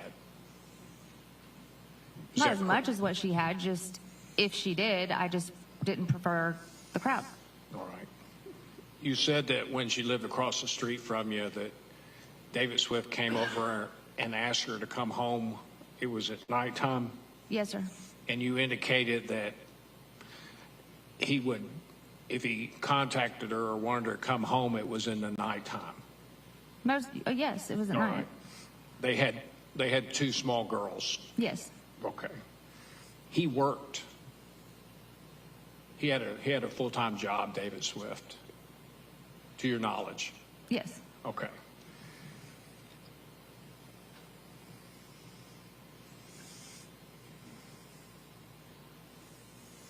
And the officers ask you more questions in this interview, and they ask you about Karen going to bars and getting flirty with men. One time. Okay, and you indicated... And the man was flirty with her, not her flirty with me. And you indicated that did occur. One time, yes. Okay.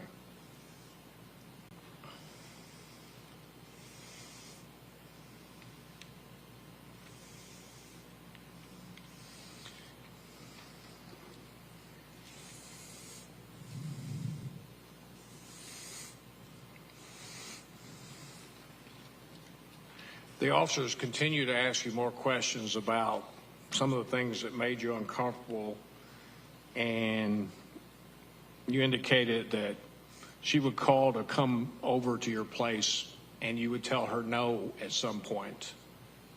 At some point, if I was having a bad day, I'm sure. Okay. And on page 35 of the transcript, would you look at that to refresh your memory?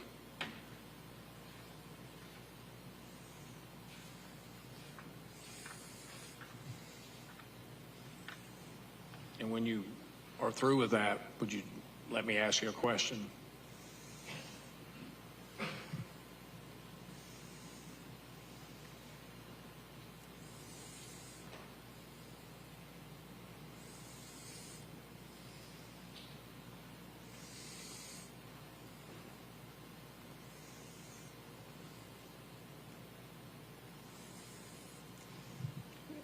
All right. Is your memory refreshed? Yeah. Yes. And did you, in fact, tell the officers that you told her, I love you, Karen, but I don't love you like that? Yes. Okay. And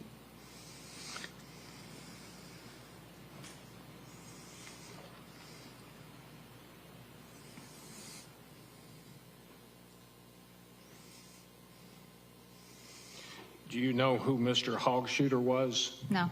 Okay. Did you remember his truck? No. Do you remember he lived in proximity to where you lived, where you moved from, next to the Swifts? No. Okay.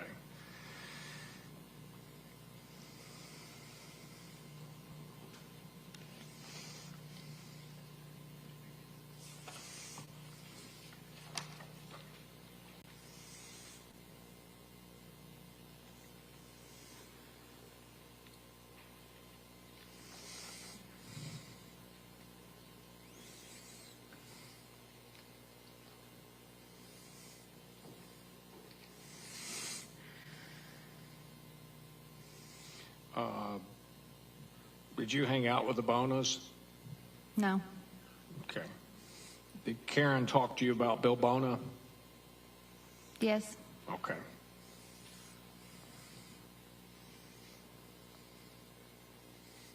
Did Karen indicate that Bill Bona made her uncomfortable? Objection. Hearsay. As to Karen Swift's state of mind, Your Honor. As to Bill Bona.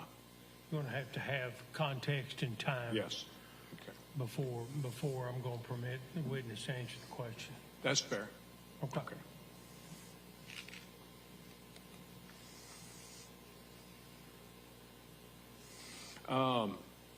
On the night of the Halloween party, before Karen went missing the next day, she called you. She called me that night, yes? Yes. And you talked to her, and the prosecutor asked you about that. Yes, You knew that she was with the Bonas, I did. and she indicated to you that she felt like a third wheel with them. Yes.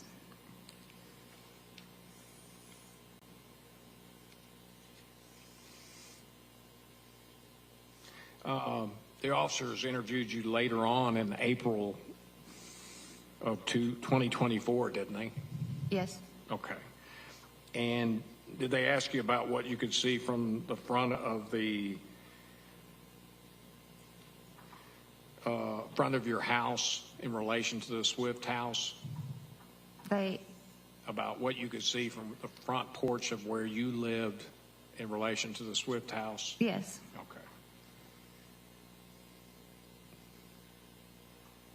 And did you indicate to them that you could see cars coming and going in the driveway, but could not see in the garage? I couldn't see in the garage, no. Okay.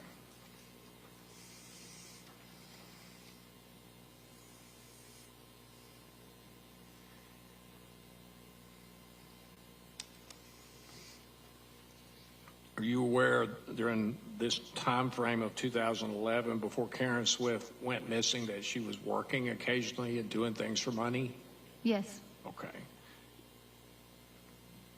Would that be landscaping work? Landscaping, cleaning house, and she was trying to do the personal training. Okay. At the gym? Yes. All right. Did that start earlier, like in 2010, or? I don't know that she ever started the personal training. I know she completed the program. But as far as the landscaping? The landscaping, yes, she had been doing that. For a number of years? Here and there jobs. I went to Arkansas, did one with her like a year previously. Okay. Okay. Hang on one second.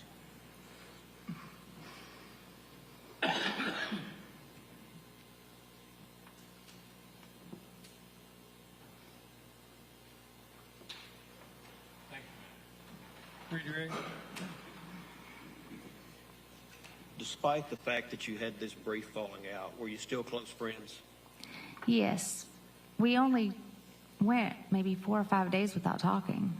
I mean, Okay. and then I broke it and called her, and And how long ago was, let me say this, how long previous to October of 2011 was that? I mean, it was, I honestly don't recall. I don't recall if it was after I had moved. I think it was after I'd already moved. Okay. And you had mended fences, I guess? Had what? You had mended Oh, fences yes, with yes, one pretty another? quickly. Okay. And you were friends on October 29th, 2011? Yes. Okay. Thank you. Just one more question. Always. Judge, we have to do our job. When did you move from where the Swifts lived? What month and year? What year? I'm trying to think how old my son was. It was...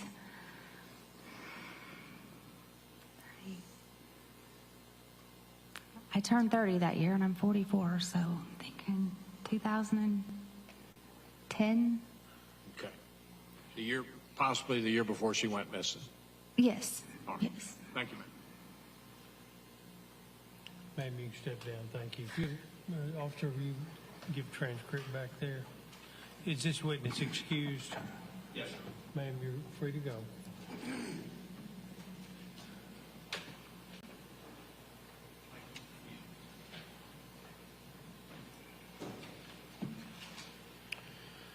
Call your next witness. They called Amanda MacArthur.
Good afternoon.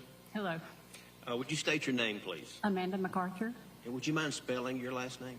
Yes, M-A-C, capital A-R-T-H-U-R. Okay, thank you.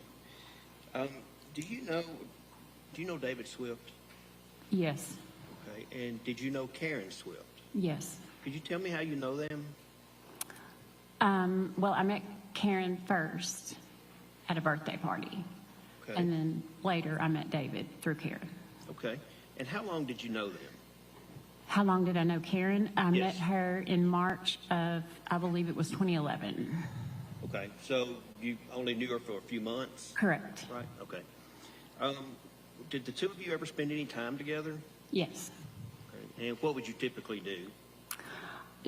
She and I were both into fitness, and so we talked a lot about fitness. Our girls are similar ages, and they both danced together at the studio. I was also an instructor there, so we spent a lot of time together there. Okay. Did you ever observe Karen Swift and David Swift together? Yes. Okay. Did you observe anything about their behavior that you thought may be odd? Or? In the beginning, no. But later, yes. Okay. Could you tell me what that was? Can you be more specific? How did Mr. Swift appear to be a passive individual, a controlling type individual? In the beginning, very passive. Okay. Did that change at any time? Yes. And when was that? There was an instance where Karen and I were together, and I felt like it was a very threatening situation from his part. We were being stalked. Okay, all right, and I'm going to get to that in just a few minutes. Was Karen's personality more of the type of a person who was submissive, more of an independent type person? What type of personality did she have? I felt like she was extremely independent. Okay, and did you know that Karen had filed for divorce? I had come to find that out, yes. Okay. Do you know anything about her finances, about whether she was dependent upon Mr. Swift or whether she was independent financially? She had mentioned to me that, yes, she was financially dependent upon him. Okay. And did you ever talk about plans after her divorce? She talked to me about her plans, yes. Okay. And what were her plans? She wanted to be financially independent, and she was working toward the means to do that, to become so. Okay. You started to talk to me about this just a minute ago, but I want to ask you a little bit more. Was there ever a time that you felt like you were being followed by Mr. Swift? Yes. Okay. And who was with you at that time? Karen was with me. Okay. Tell me about that day. Where were you going? We had been together and just hanging out like women do, and she had an errand to run, and so she was with me in my car. And when she came back to the car after getting out and running her errand, she said to me, "There's David." And she had pointed out that he was at the far end of the parking lot facing us, hidden behind some other cars. Of course, I didn't see it at first. But she told me to flash my lights, and so when I did, he pulled the car around beside us to her side. Okay. And what did he do once he approached the vehicle? He asked what she was doing and what we were doing. How did that make you feel? Very afraid. Afraid? Is that what Yes, afraid. Okay. And why were you afraid at that moment? I felt like the things that she had confided in me were very blatantly true. Okay. And do you remember when this was? I do not recall exactly. It was in 2011. Definitely. Okay. Did you ever observe Karen with her children? Yes. What type of mother was she? Devoted, protective, Fun. You said something about that you and Karen like to be physically fit and to talk about those things. Was she physically fit? Extremely. If Karen had had a flat tire a quarter of a mile from the house, what do you think she would have done? Changed it herself. Okay. All right. Thank you, ma'am. Pass the witness. Thank you.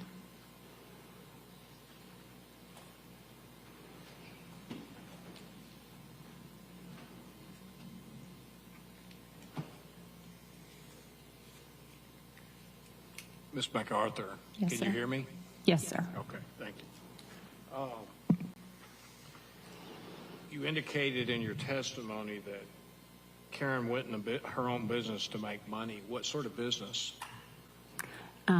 She cleaned houses. Okay. She taught aerobics. And she landscaped yards. And had she been doing these things for a while? I had only met her in March, sir, so I'm not sure. March of 2011? Yes. And you met at the gym? At a party. Okay. And did y'all work out together sometimes? No, we worked out at different gyms, but we were both interested in fitness. Okay. And she was a strong woman, the prosecutor asked you? She was fit. Yes, okay. So she was working when you met her for money, to make money in these different businesses, being an instructor, doing landscaping, and what else? Aerobics. Okay. You indicated that you were with Karen in a parking lot, in the car with Karen. Yes, sir. Were you in her car or was she in yours? We were in my car. Okay. And where was this? Specifically, Yes, the town of Dyersburg, outside of Big Lots. Big Lots, a Yes. business? Yes. Okay. And it was during the daytime? Yes, sir. Okay. And Karen told you to flash your lights towards a vehicle she identified as David Swift? Correct. And in other words, she asked you to get his attention? I assumed that was what she wanted me to do, yes. Right. And in response, David Swift drove over to where your vehicle was? Yes. Okay. And y'all had a conversation. He said, "What are y'all doing?" He asked her, "What are you doing?" Right. There was no yelling or physical altercation, was there? No, sir. She wanted you to flash him and he bring him over and get his attention, and he came over. He responded to you flashing the lights. As I stated. Yeah. And he came over and they had a discussion, a very brief discussion. Correct. And then you and Karen went on with your business. Correct. Okay. That's all I have.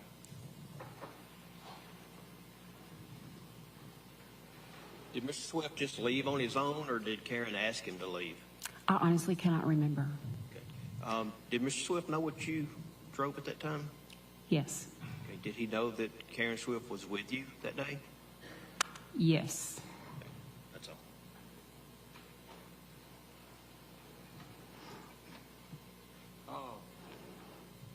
Let me just make sure. Okay. You and Karen Swift were in your car, Correct.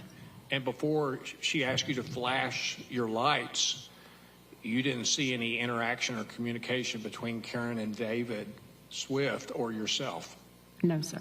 All right. And so he was in his car, and you really don't know what he was saying or thinking at that point before the lights were flashed to you. No, I do not know what he was thinking. And then she asked you to signal him, and then he responded by coming over. That's correct. All right. And that's a business, open business where there are a lot of cars and people come and go? Yes. All right. Thank you. Sure. Were you sitting near Big Lots? Yes. Where was David Swift's car sitting? This would be 5 businesses down, I'm estimating. Okay. So it was not near the business that you were going in? No, sir. Did he tell you that he was coming to that same business? No, sir. Okay. Was he near other stores? I do not know. All right, that's all. All right, ma'am, you can step down. Okay, thank you. This witness excused. Yes, sir. And you're free to go. For your next witness. Janie Helm.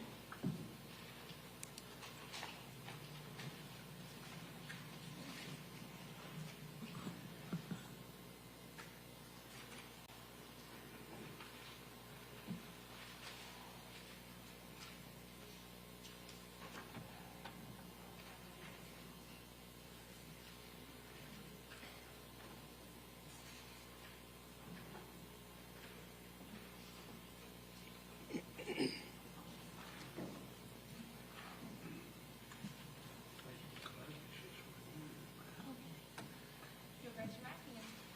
Do you solemnly swear the testimony you're about to give to be the truth, whole truth, and nothing but the truth, so help you God? I do. You may be seated.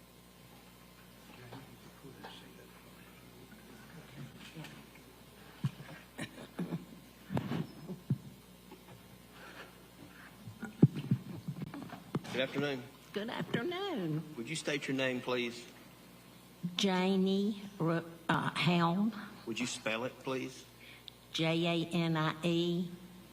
Helm, Helm. Thank you. Ms. Helm, do you know David Swift? Yes, I do.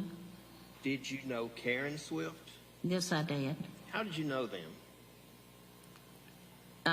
I knew Karen from being around Kathy and Bill. Okay. When you say bonus, okay. I live next door to Kathy and Bill Bona. Okay. And how long had you known Kathy and Bill Bona? Oh, probably 10 years, maybe, or more. Okay. And how close were your houses and the yards? Very close. Okay.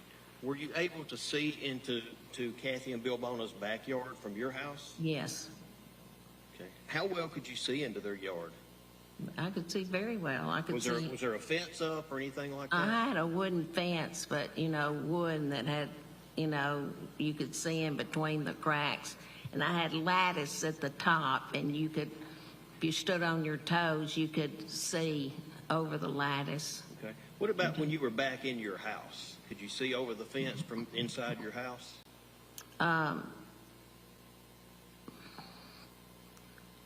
Well, a bedroom I could see, yes. For one of my bedrooms, I could see onto the patio.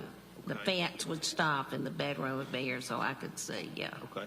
Were you able to see a hot tub in their yard? Yes, Was your yard close enough to Kathy and Bill Bona's house to hear any conversations that were going on?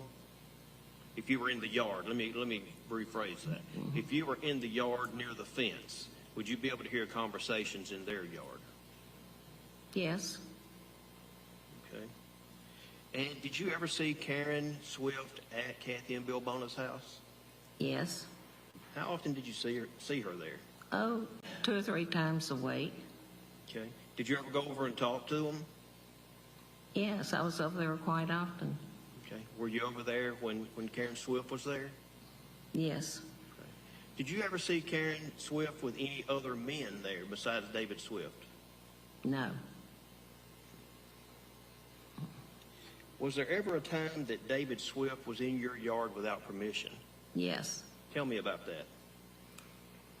One night I had come out, it was real late, probably around 11, 12 at night, and I was going to walk over to probably Kathy's house. I was on the side of my house, and I walked out, and there was a man standing there, and I screamed. It scared me. And I looked, and it was David standing there. And I said, David? And he said, shh. I said, what? And he said, I have a restraining order. I can't be in Kathy and Bill Bona's yard. And I wanted to know if I could use your lot or inside your yard to watch over there. Okay, what did you tell him? I said, there's the fence. You said what? There's the fence. Okay, so you allowed him to go and look? I said, there's the fence. Okay, I was scared. okay. Did you tell him that he didn't need to come back anymore, or did you tell him it was okay to be there from then on? I don't know. Okay, all right. Did he ever come back again? No. Okay. You never saw him out by the fence after that? No. Okay. All right. When he was out there that night, did he tell you any stories about Karen or Kathy or about what was going on? Not that night. Okay. All right. Let's talk about October 29th of 2011. Do you remember that night? Yes, very well. Okay. Where were you that night? I was at the Dyersburg Mall. I was working at my sister's store. Okay. Did you see Mr. Swift that night? Yes. Where did you see him? Well, he came into the store with his youngest daughter, and I was working, and he came in and talked to me and stayed probably about 30 minutes. Okay. What did he talk to you about? He was taking Keely, the smallest daughter, to Claire's to get some earrings. Okay. Did he talk to you about Karen that night? Yes. What did he say? He just said that he had asked Karen to go to dinner, and she wouldn't go, that she was going to go to the Halloween party at the farms, and that he was just, it just bothered him. He was upset about it. Okay. Did he tell you he was upset, or could you tell that he was upset? Oh, he said he was upset that, that he wanted, he had wanted her to go out with him to dinner, and she chose to go to the farm, to the Halloween party. So she chose the party over him? Yes. Did he tell you anything else about Karen that night? Anything about her behavior?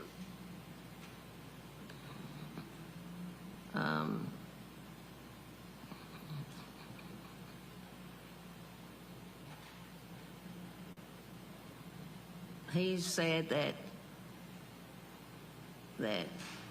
he just talked a little bit about her, how he'd get up in the night and she would be gone, and she'd get up sometimes 5 times a night to get up, and sometimes she'd be there, sometimes she wouldn't, but nothing really more than that. Okay. And did you tell him that night, you need to come to my house and look through the fence and see what's really going on over there? No. You never made that statement to him? No. Okay. Did he ask you if he could come over and look through the fence? Yes. Okay. Did you tell him he could or could not? No, I said he couldn't. Told him he could not come over and do that? Okay. All right. Thank you, ma'am.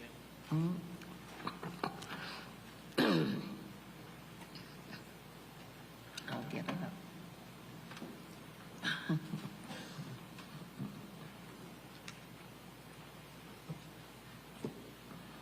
Ms. Helm, you stated you lived in close proximity to the Bonas.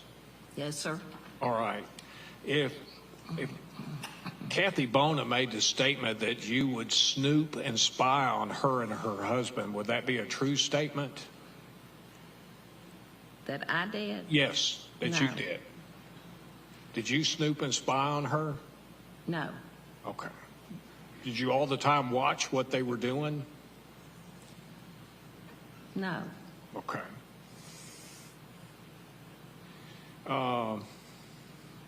The time you walked outside at night and you saw David Swift, he was standing there. Yes. You had a conversation with him. Yes.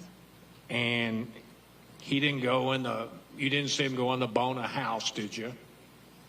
Do what? You didn't see him go into the Bona house or property, did you? No. It appeared like he was listening or watching? Yeah. Do you Yes. know- Yes, it was just listening to what was going on at the bonus. Was there something going on? Like a party? I just walked out of the Okay. house. Yeah. And it was dark? It was dark. And sometimes with the bonus have parties around their hot tub where there'd be music and people talking loud on occasion. Yeah, or music. Yeah. Would there be that the bonus would have people over on a regular basis? They're friends. Okay. Was that fairly often or on the weekends? Not every weekend. Right. But several times? Not a week. Okay. But that would happen occasionally? Sometimes. Yes. Yeah. All right. Now, you remember Saturday, October 29th, because you were working at the mall in Dyersburg. Yes. And you saw David Swift with his daughter. Did you? I saw him with his youngest daughter. Right. And you were interviewed by law enforcement sometime in 2011 about this, weren't you? The police asked you questions about it? Yes. All right. And you answered their questions? Yes. Okay. Did you tell them you saw David Swift while you were outside the mall smoking a cigarette? Yes. And that he came up with his daughter and he walked up on crutches? That's right. All right. And he was having difficulty with his knee again? Uh-huh. And y'all talked for a while? Mm-hmm. Yes or no? Is that a yes or a no, ma'am? Yes. Yeah. I'm sorry, for court, ma'am, you have to say Okay. yes or no, Okay. okay? I'm not Okay. trying to give you a hard time. And then basically you and he, while you're smoking your cigarette, he just talked to you about his marital problems. He talks a little bit, yes. Yeah, okay. And then at some point you went in and went back to work. Yes. Okay.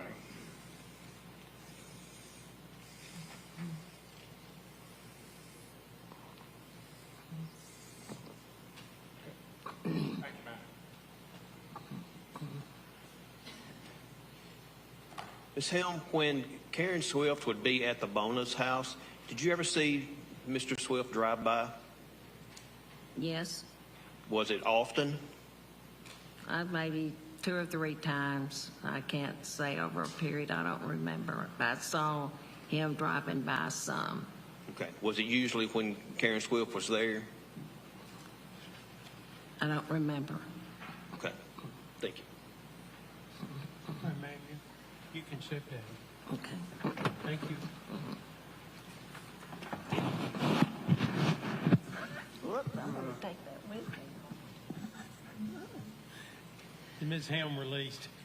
Yes, Your Honor. Okay. You're free to go, ma'am. Call your next witness. Elaine Slaughter.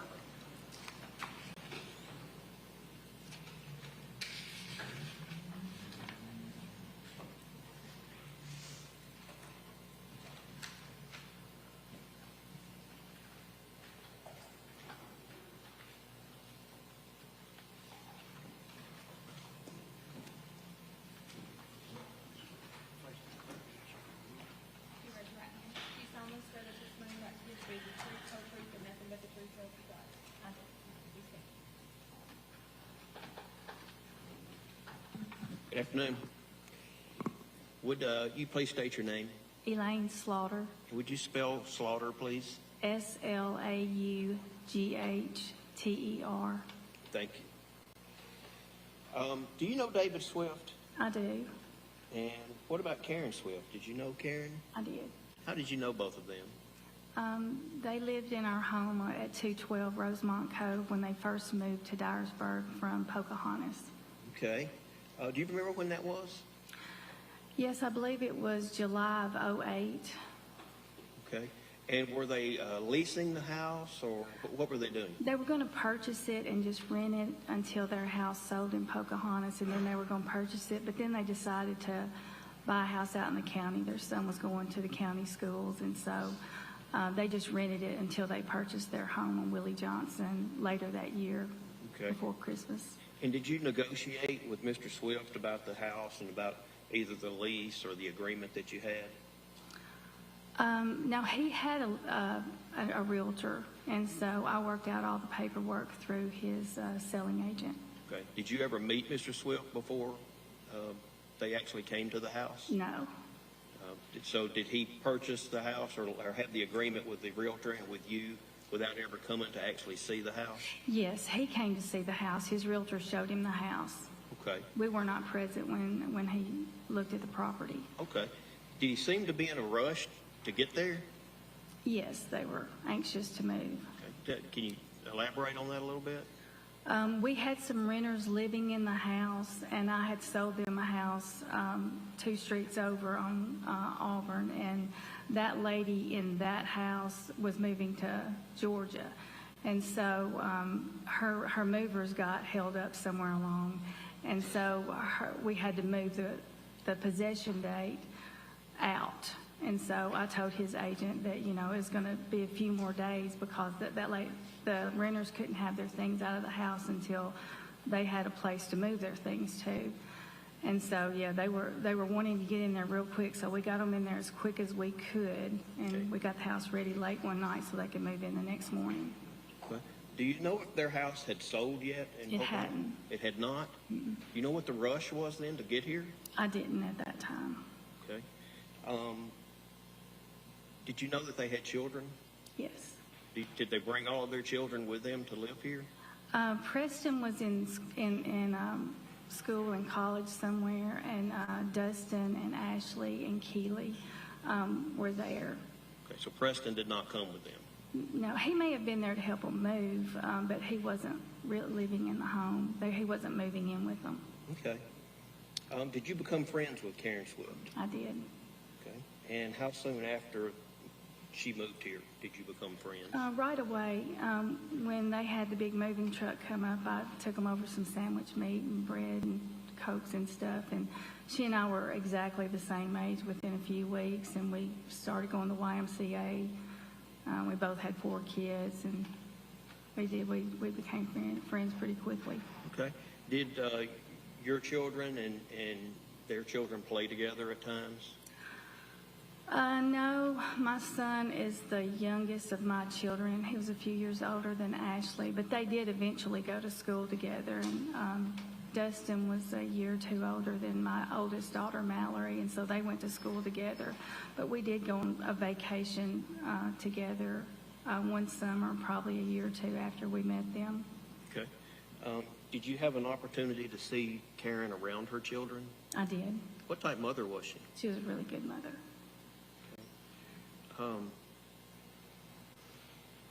Do you think she was the type mother that would leave her children in the middle of the night without telling them where she was going? No. And the two of you did go to the YMCA together, is that right? Yes. When you were at the YMCA together, what would usually happen? She would get quite a few phone calls. From who? From David. Okay. When you say quite a few, how often would she get a call? We would only be there maybe an hour or hour and a half, and I would say, maybe 4 times, 4 or 5 times. Every now and then, she'd get a text or a call. Well, that was my next question. Did she also get text from him? In addition to the phone calls, was she also getting text messages? One or the other, yeah. Okay. She would check her phone often.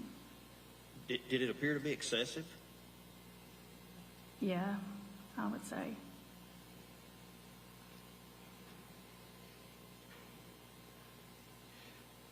Did you spend much time around Karen and David together? He worked a lot, so I wouldn't say around them together a lot. Okay. Was Karen able to do things without David's permission to do them? I object unless he has personal knowledge of their interaction, both of them. I'll rephrase it, Your Honor. Okay. Did you ever personally see times that Ms. Swift had to have permission to do something? Not that I can think of. Okay. Did you ever see an instance where Mr. Swift appeared to have some type of controlling behavior over Miss Swift? Your Honor, I object. The question is vague. Your Honor, I'm asking if she ever saw a time that he was controlling. It's either yes or no. It's a vague question. If it's yes, I will elaborate. If it's no, I will move on.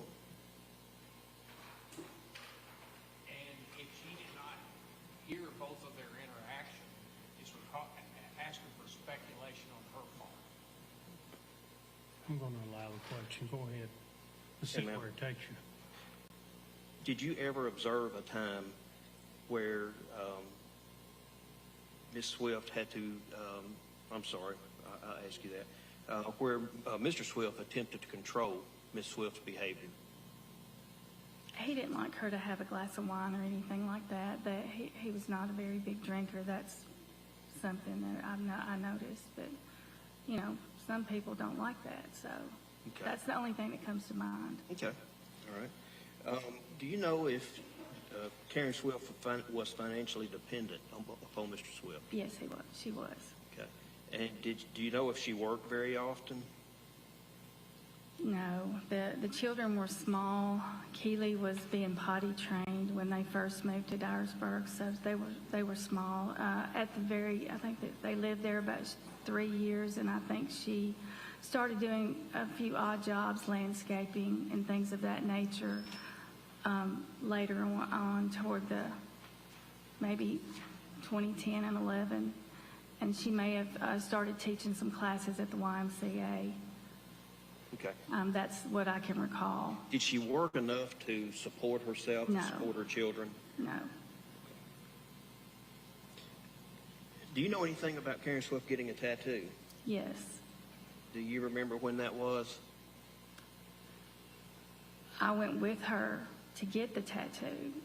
She called me on like a Monday. I can't remember the exact time frame. I want to say it was 2010 or 2011. I don't think she had it real long, but she called me to ask me to go with her, and I went with, she backed out, and then a few days later she asked me to go with her again, and I held her hand while she had got the tattoo. Do you, sorry, give me a second.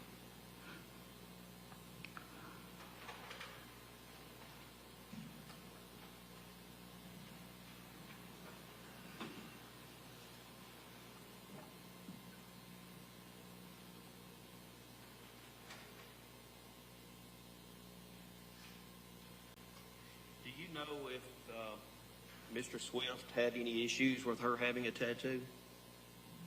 Unless she has heard the conversation with Mr. Swift, I object.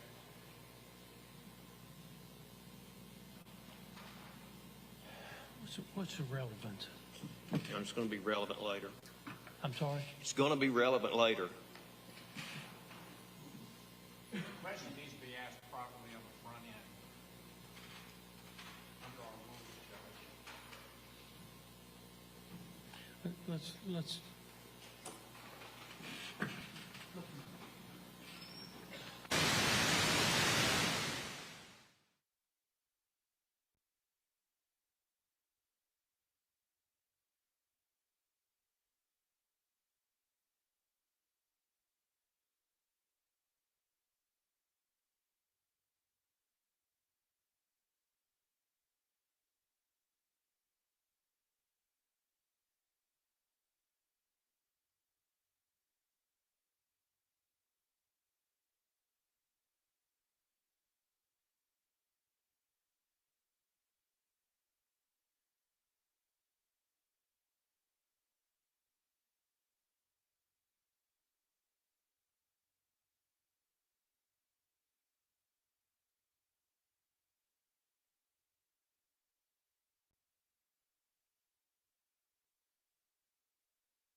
Slaughter, did you ever have, I'm sorry, are you ready?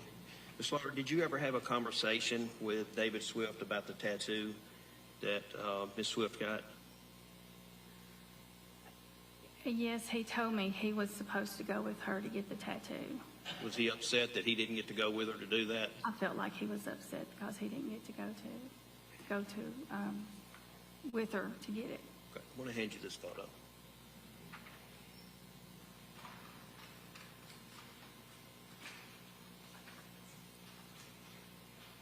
Can you identify that photo?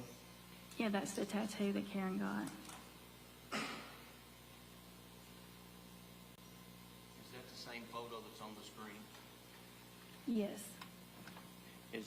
Is that the same tattoo that you went with Miss Swift and held her hand while she got that? Yes. Okay. And it's the same one that Mr. Swift was not happy about not being present when it happened? He wanted to be there. Okay. Would you make that an exhibit to your testimony, please? To be admitted as Exhibit 19.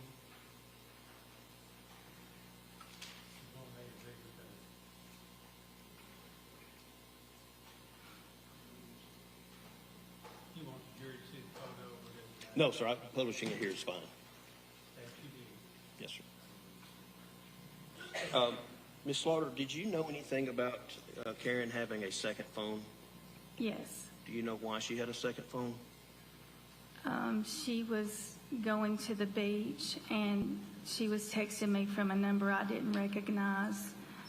And I asked her what that phone was, and she said, well, I took it with me to the beach because I didn't want David to know where I was. Okay. Was that shortly before she became missing? She went missing? Yes, she told me that he was going to be served with divorce papers while she was at the beach. Okay. Thank you, ma'am. Thank you.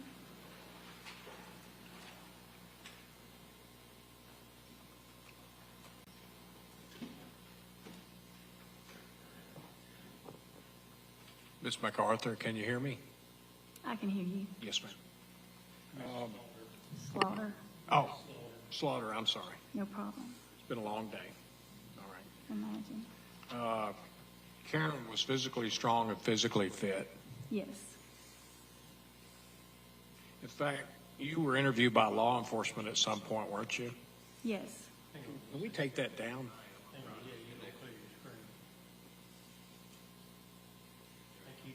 All right, thank you, sir. And you indicated to law enforcement that Karen was exercising all the time, and law enforcement asked you about David Swift, and you indicated to them that he seemed tired and didn't appear to be very athletic to you. He worked a lot. I didn't mean that to be derogatory. I'm not saying. He worked a lot. I just thought he was tired from working because he worked a lot of hours at his job. And you said he wasn't very athletic. Well, I think I was asked if he was running marathons, and I said if he did, I'm not aware of him running a 10K or any type of a race like that. You're the one, I guess, that told David Swift about Karen getting that tattoo. Yes. And you walked up and had a conversation with him. Right. He didn't yell or scream at you, did he? No, he was just, he said he was supposed to go with her to get it. He made that statement to you. Yes. So Karen was doing things without talking to him, and he told you, right, we need to go. I would like to have gone and done that with her. Right. But he wasn't screaming or yelling or hollering at you. No, he wasn't screaming, but he wanted to have been the one to go. Right. Okay. I took it that she did not tell him. Right. That she's doing things without talking or telling him. Right. Keeping things from him. Right. Okay. Now, the prosecutor asked you, and Karen started doing things in 2011 and before. She had like landscaping work, jobs that she would do. Is that correct? Correct. She was a personal fitness trainer. That's what I understand. Okay. And she did some babysitting. I don't really know about that, All but right. she could have. Were you good friends with the Bonas? They were acquaintances, not close friends. Okay. And the prosecutor asked you what type of mother Karen Swift was, asked if she would leave her children and go off, and you answered that she wasn't. Is that correct? Correct. All right. But to your knowledge, was she the type of mother that would leave the house after the children went to sleep to go drink or go to karaoke bars? See, I was more close with Karen when she first moved to Dyersburg, so I'm not aware of those type things. Okay. But would that surprise you? That would have surprised me. To go drink beer and go to karaoke bars, or to sneak out of the house after her children go to sleep? I would not expect that. Okay. All right. Thank you, ma'am.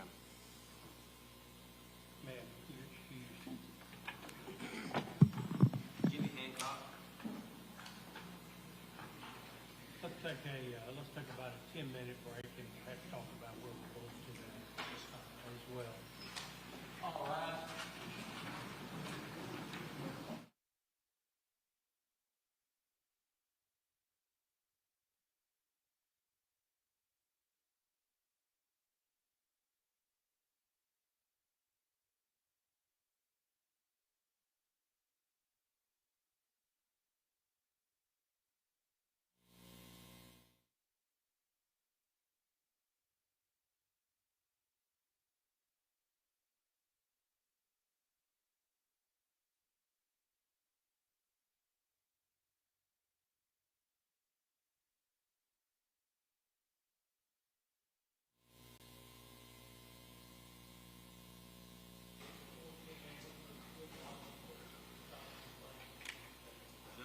I have numerous witnesses still. We're not going to get through all of them today. I had hoped we would. They're all here.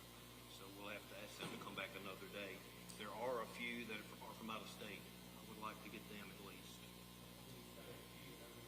Let's see. I have the next gentleman, Jimmy Hancock, is out of state.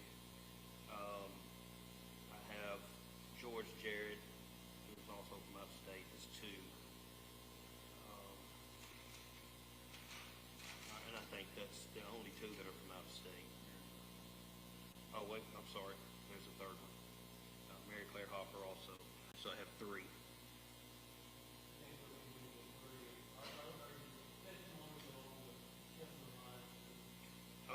Mr. Hancock's will be... No, sir. Mr. Hancock will be a little bit different. Also, Mr. Jarrett's will be different. Judge, I'm willing to go as long as you are. Do you think the jury is? It has been a long day, but we can go further. Well, let's get these three, maybe, and then Yes, sir. Yes, sir, that's fine. Yes.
I'll never slow up, no I don't take shit. I got no love for the fakeness. If you wanna play tough and wanna hate this, I'll always show up. I don't ever slow up, no I don't take shit. I got no love for the fakeness. If you wanna play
All right, let's be seated.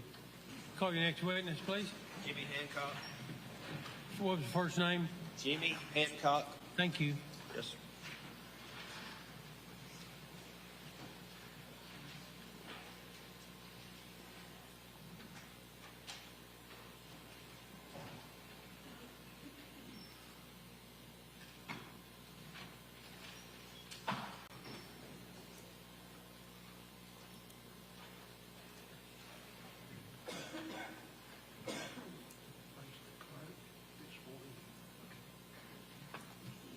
Raise your right hand.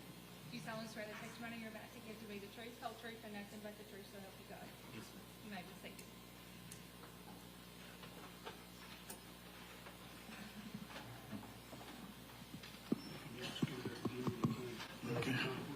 Okay.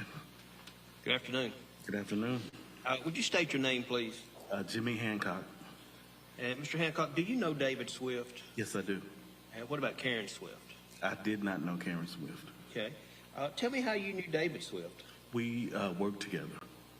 And where did you work? At that time at Daenerys. Daenerys? Yes, sir. Okay, was that in Arkansas? Yes, sir. Okay. How long did you and Mr. Swift work together? About 4 years. Okay.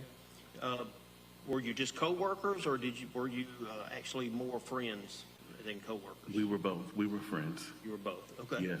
Okay. Did two of you ever eat lunch together? Yes, sir. How often did you do that? Oh, wow. Quite a bit. It was daily? Was it Maybe twice a week. Okay. Yes, sir. All right. When you had these lunches, I assume you would talk about things going on and Yes, sir. family and things like that? Everything under the sun. Okay. Did Mr. Swift ever talk to you about his family and about his marriage? Yes, sir. Okay. And did he ever talk to you about having any kind of marital issues or problems?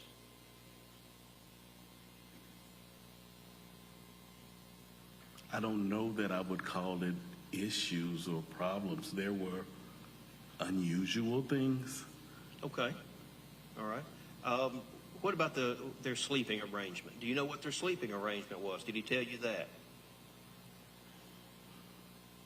Well, we really didn't talk about it until after Karen filed for divorce, and then he slept upstairs with Keeley. Okay. And where did Miss Swift sleep? She slept downstairs. And did she sleep with anyone? Other than that Halloween night, I'm not sure. Okay. All right. So Keeley typically slept upstairs with Mr. Swift? Your Honor, yeah, because we're getting into a hearsay, and unless this individual Mr. Hancock has personal knowledge, I object. Statement of the defendant. Judge's hearsay, unless there's a hearsay exception.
Did Mr. Swift tell you that Keeley typically slept upstairs with him? Yes. You spent a lot of time with Mr. Swift, is that right? Yes, sir. Were you able to develop an idea of what type personality he had? Yes, sir. Okay. And how would you describe that? Your Honor, I object to a vague question. The prosecutor can ask a specific question. Okay, I'll ask a specific the question. objection as to that question is going to be sustained. Did Mr. Swift appear to be a perfectionist? Yes. Did Mr. Swift appear to be a strong-willed person? Yes, sir. Was he controlling? Your Honor, I object because that's a conclusion. That is a conclusion. He's asking for a conclusion on the part of the witness. You know, I'm asking what he observed and what his opinion of that person, of what he observed is. Judge, this isn't opinion evidence. This is eliciting facts from a witness. The witness has knowledge without a conclusion. So I do object, sir. I think we're straying from the facts, and it is offered as an opinion. The objection is going to be sustained. Did he ever tell you what he expected from his family or his marriage? Your Honor, that is a vague question that is very open-ended, and I just object. I mean, we're trying to get to the point in this case, and we need to ask specific, relevant questions that follow the rules of evidence. I hear your objection. I have it. I understand. What's your response here? Your Honor, It is. I will rephrase the question. Thank you.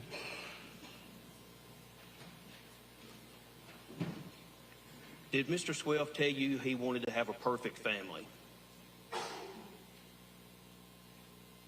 Yes. Did you ever see a time that things did not go the way he wanted at work with an employee? Your Honor, in what context, and do we know that the witness has personal knowledge? Again, I think that's what he just asking you. I think that's what he was asking you.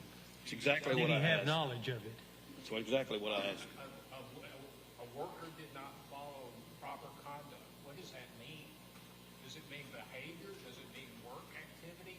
It's vague, Judge. The objection's overruled. Go ahead. Ask your question. Did you ever see an opportunity where Mr. Swift interacted with an employee who was having an issue at work? Yes, several times. And how did he typically react with that person? Would he get angry? Was he an understanding with the person? I think for the most part, David was very understanding. Okay. Did Mr. Swift talk to you about Karen Swift's personal life? Yes, sir. Did he talk to you about things that she was doing and how she behaved at times? Yes, sir. Tell me something about some of those. Your Honor, it's a vague question, and it's an open-ended question. He needs to ask specific questions. They're relevant. You know, I think it's a specific question. And are not. I can listen to one of you at a time, but not both of you. There. I got your objection. What's your response? Your Honor, it was a specific question. Did he tell you about issues that he had with Karen in the marriage? He said yes. Can you tell me about some of those issues he told you about? Okay. It's We're going to need specific. to take this up with the jury outside the room. Ladies and gentlemen, I'm sorry. We need to take a break.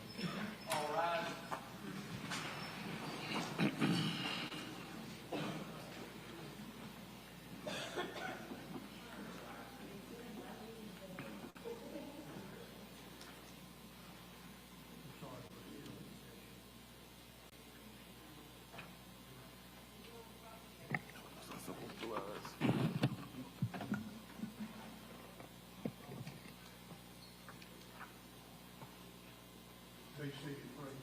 All right, let's be seated.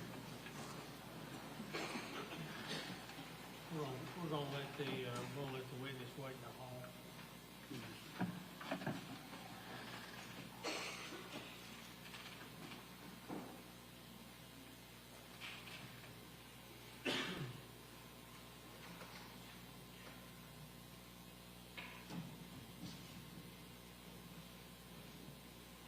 General, tell me what the relevance of this witness's knowledge of Ms. Swift's activities, what's the relevance of that, you think, or submit? Your Honor, he is going to testify that Mr. Swift told him about some of the same incidents that you've heard about. He's going to testify about the fact that Mr. Swift was upset about the way that his wife was behaving. He didn't like it, that he wanted this perfect marriage, as he just told you about. Your Honor, it's all relevant to the things that are happening. These are things that are building up over a period of time. It's not like he just snapped all at once. This is we're trying to build a timeline. We're trying to show that things developed over a period of time.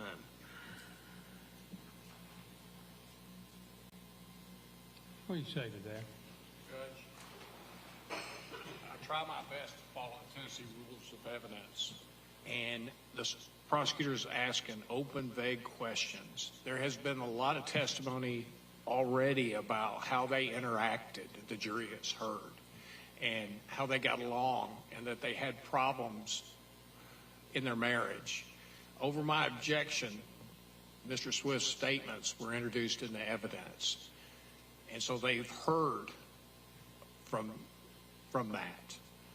And they were long statements. But the relevance part, a hearsay exception, to get up and go through a person's character, asking open-ended, vague questions. They need to be specific questions that have to do with hearsay exceptions. And I object to it, Judge. And I'm trying not to overly object, but I have to do my job.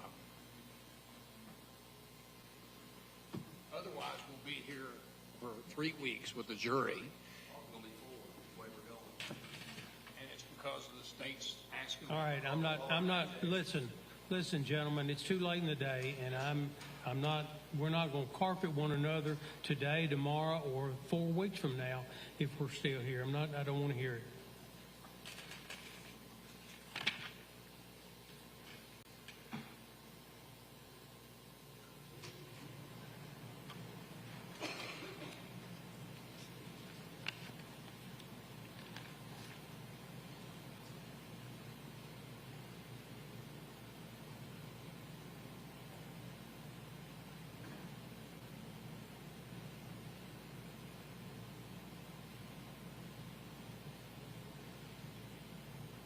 The state has put on a substantial amount of proof of these particular facts. That is, Ms. Swift's alleged activities, Mr. Swift's alleged dissatisfaction with those activities.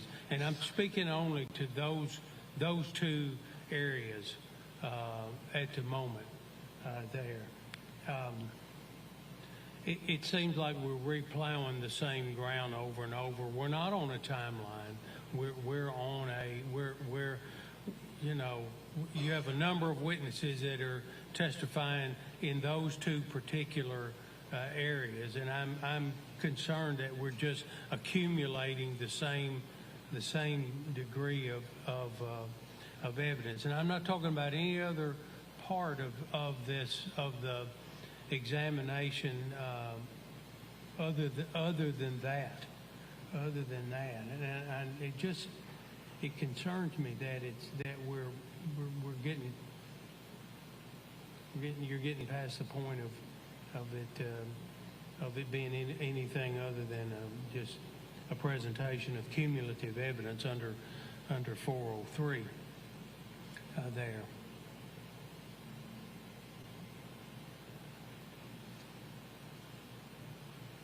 Frankly, I don't know at the moment what I want to do about it.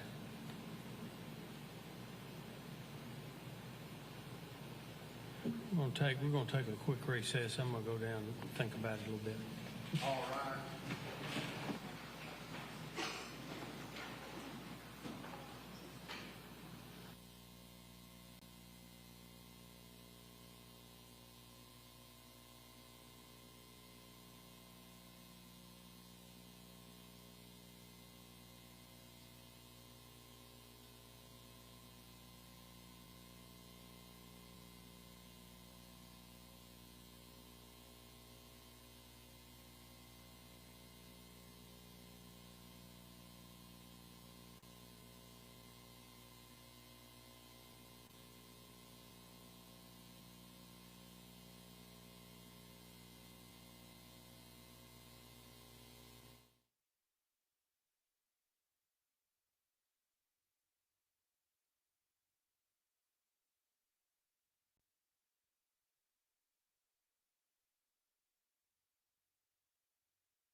able to find the last question that Mr. Goodman asked the witness, is there a way for you to?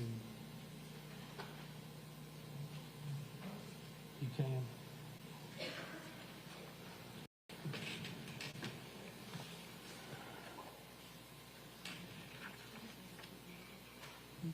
Yes, for the moment.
There have been a series of objections to the examination of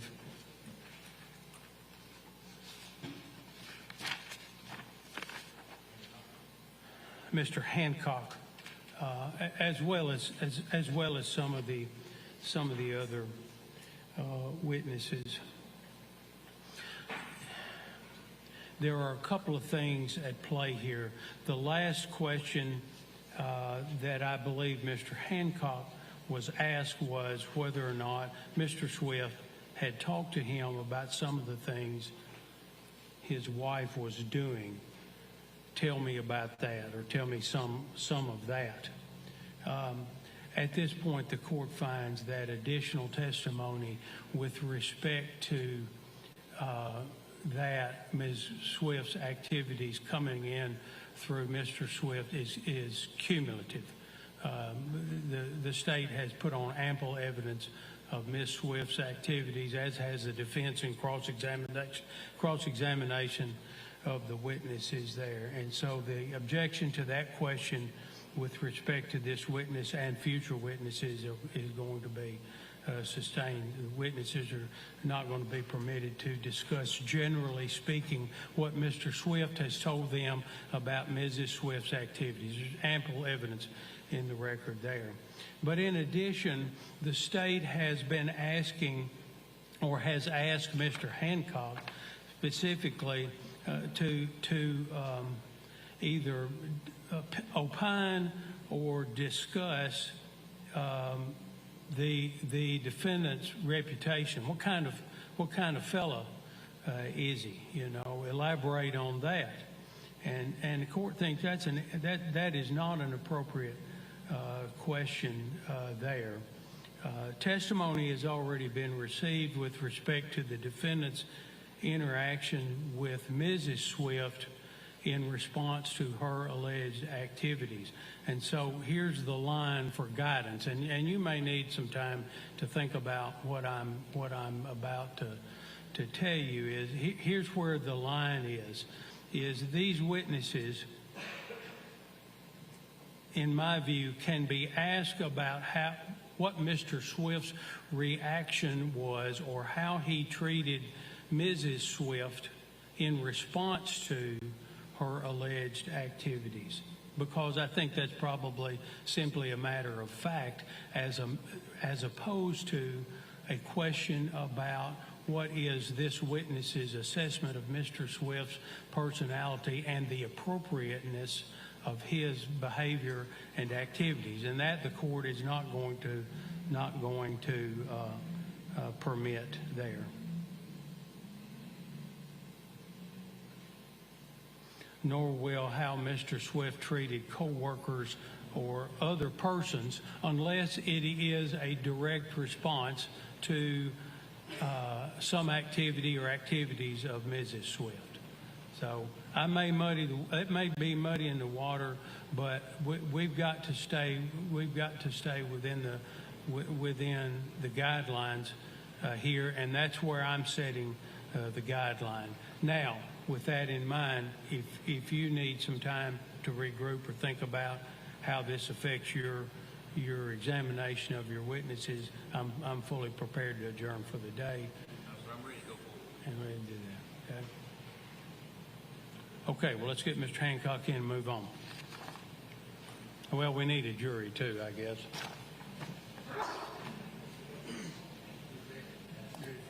I'm ready for him.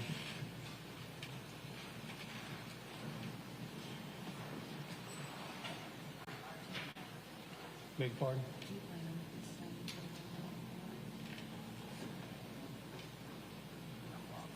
All rise. I'll tell you right now. I'm sorry, man.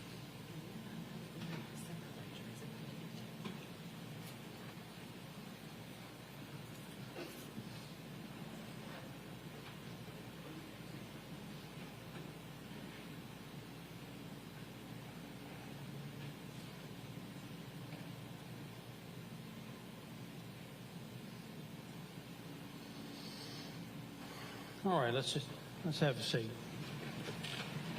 All right, let's have Mr. Hancock back, please.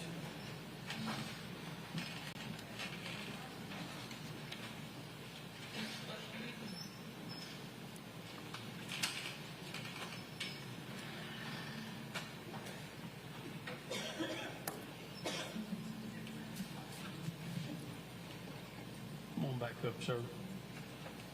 Have a seat.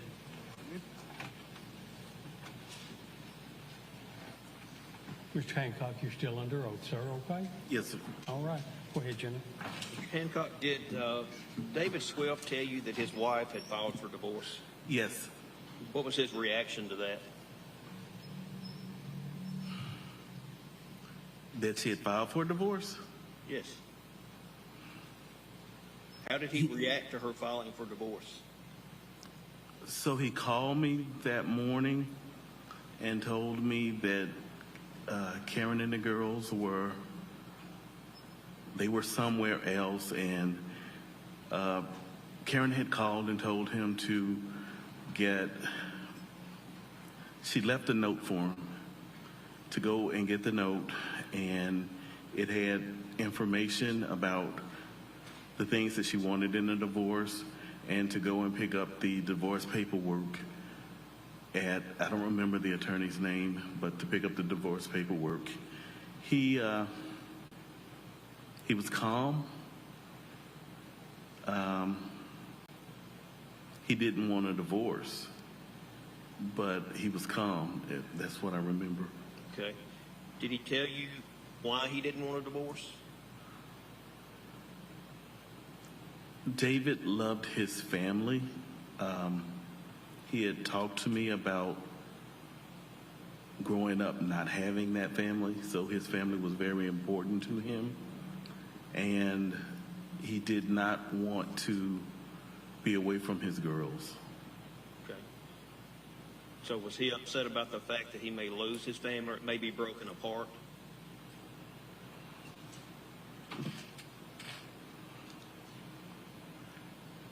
I mean, I think there was some apprehension, but I think he felt that he could manage the situation. Okay. Do you know anything about Mr. Swift's financial situation at that time? Well, at that time, I knew what his salary was and bonus and things like that. Yes, sir. Do you know what his salary was? No, that was 13 years ago. Okay, all right, that's fine. I wouldn't know either. Did he tell you whether or not he planned to leave the house? He said that he did not plan to leave the house. Okay, regardless of the fact that a divorce had been filed. Yes, he mentioned to me He wanted to be there for the girls. And he said something about possession being 9/10 of the law or something, because there would be, Karen asked for the house. Okay. Did Mr. Swift call you on the day that Karen went missing? Yes. Okay. And was he upset about the fact that Bill Bona had called the police before him? He was concerned, so Kathy called him. And at least that's what I remember. Kathy called him to ask him if he knew where Karen was, and I think she questioned why he had not called the police himself. And so David and I were kind of like, that was not unusual for Karen not to come home. So at that point, there was no reason for David to be upset or be concerned. Okay. Did you talk to Mr. Swift about the last time that he saw Karen Swift? Yes. What did he tell you about that night, the last night that he saw her?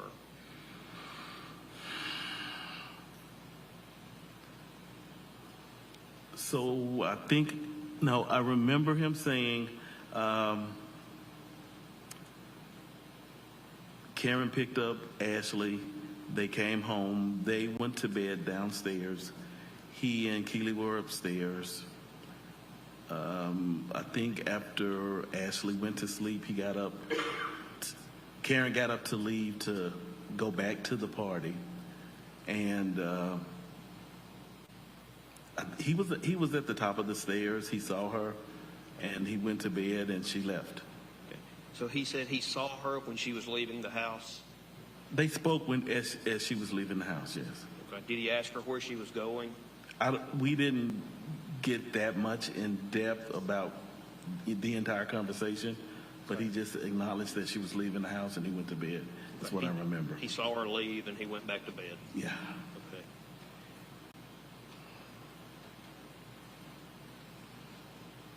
Did he tell you anything about Karen's flat tire?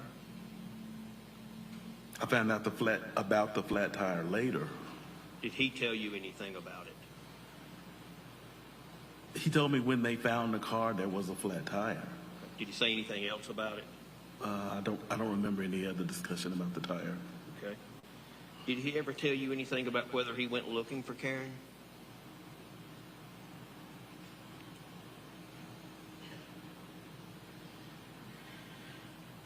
I think he did leave to go after he talked to the Bonas. Okay. All right. Thank you, sir.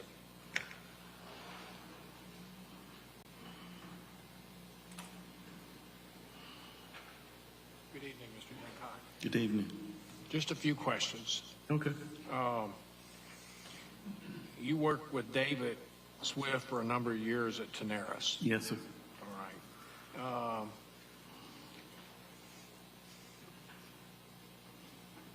In 2011, and do you recall David Swift being injured? Yes. All right. Just before his wife went missing, do you recall him being injured? Being re-injured? Yes. Yes. All right. And was that a week or so before you learned that his wife went missing?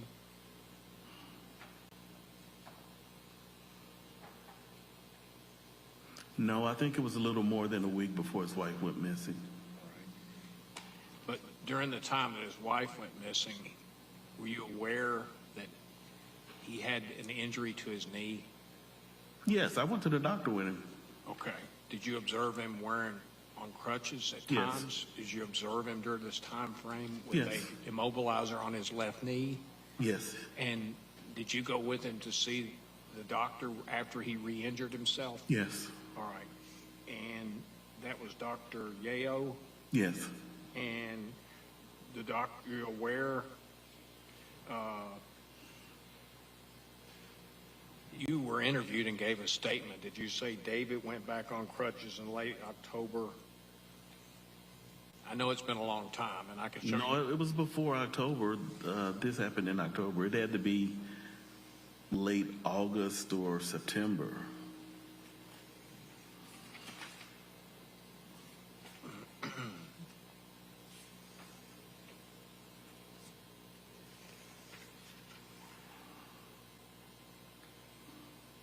That's what you recall.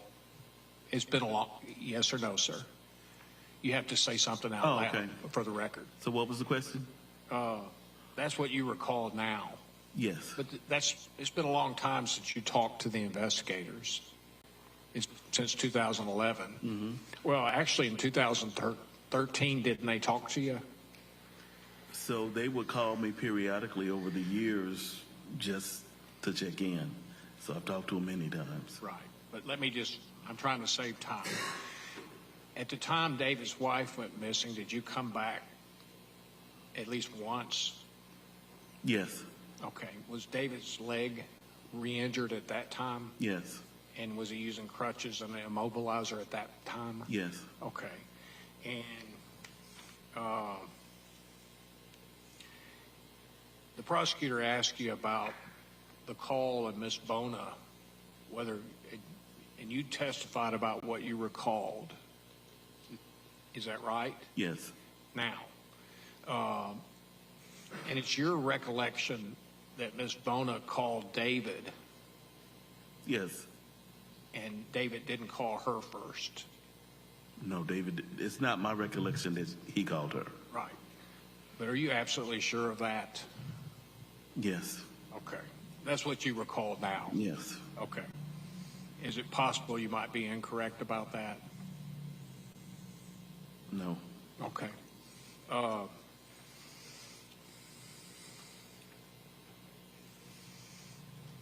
Did you, I guess, go to a vigil?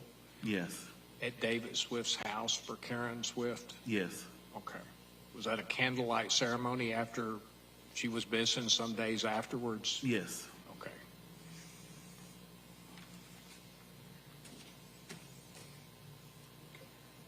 Thank you, sir. Redirect? Sir, you can sit down. We've run way late. I know you got 2 witnesses, but I think we're just going to have to take them up in the morning.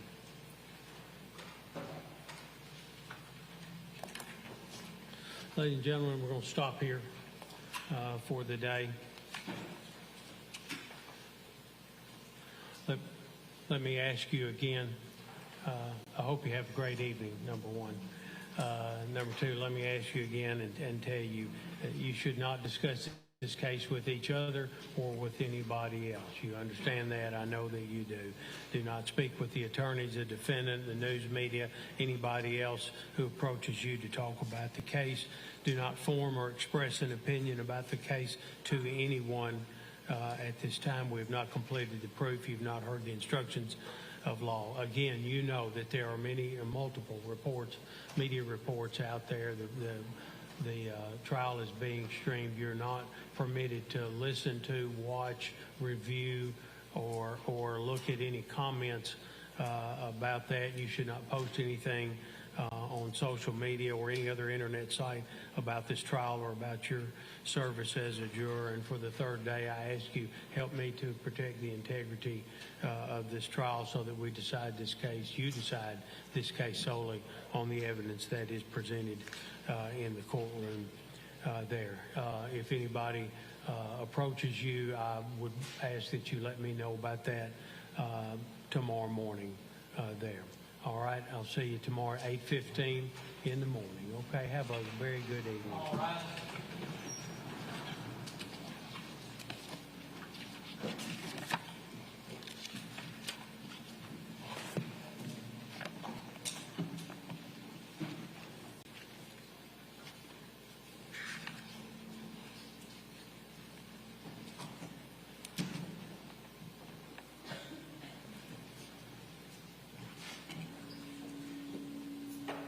All right, we'll be adjourned till 8:30 in the morning, 8:30 sharp.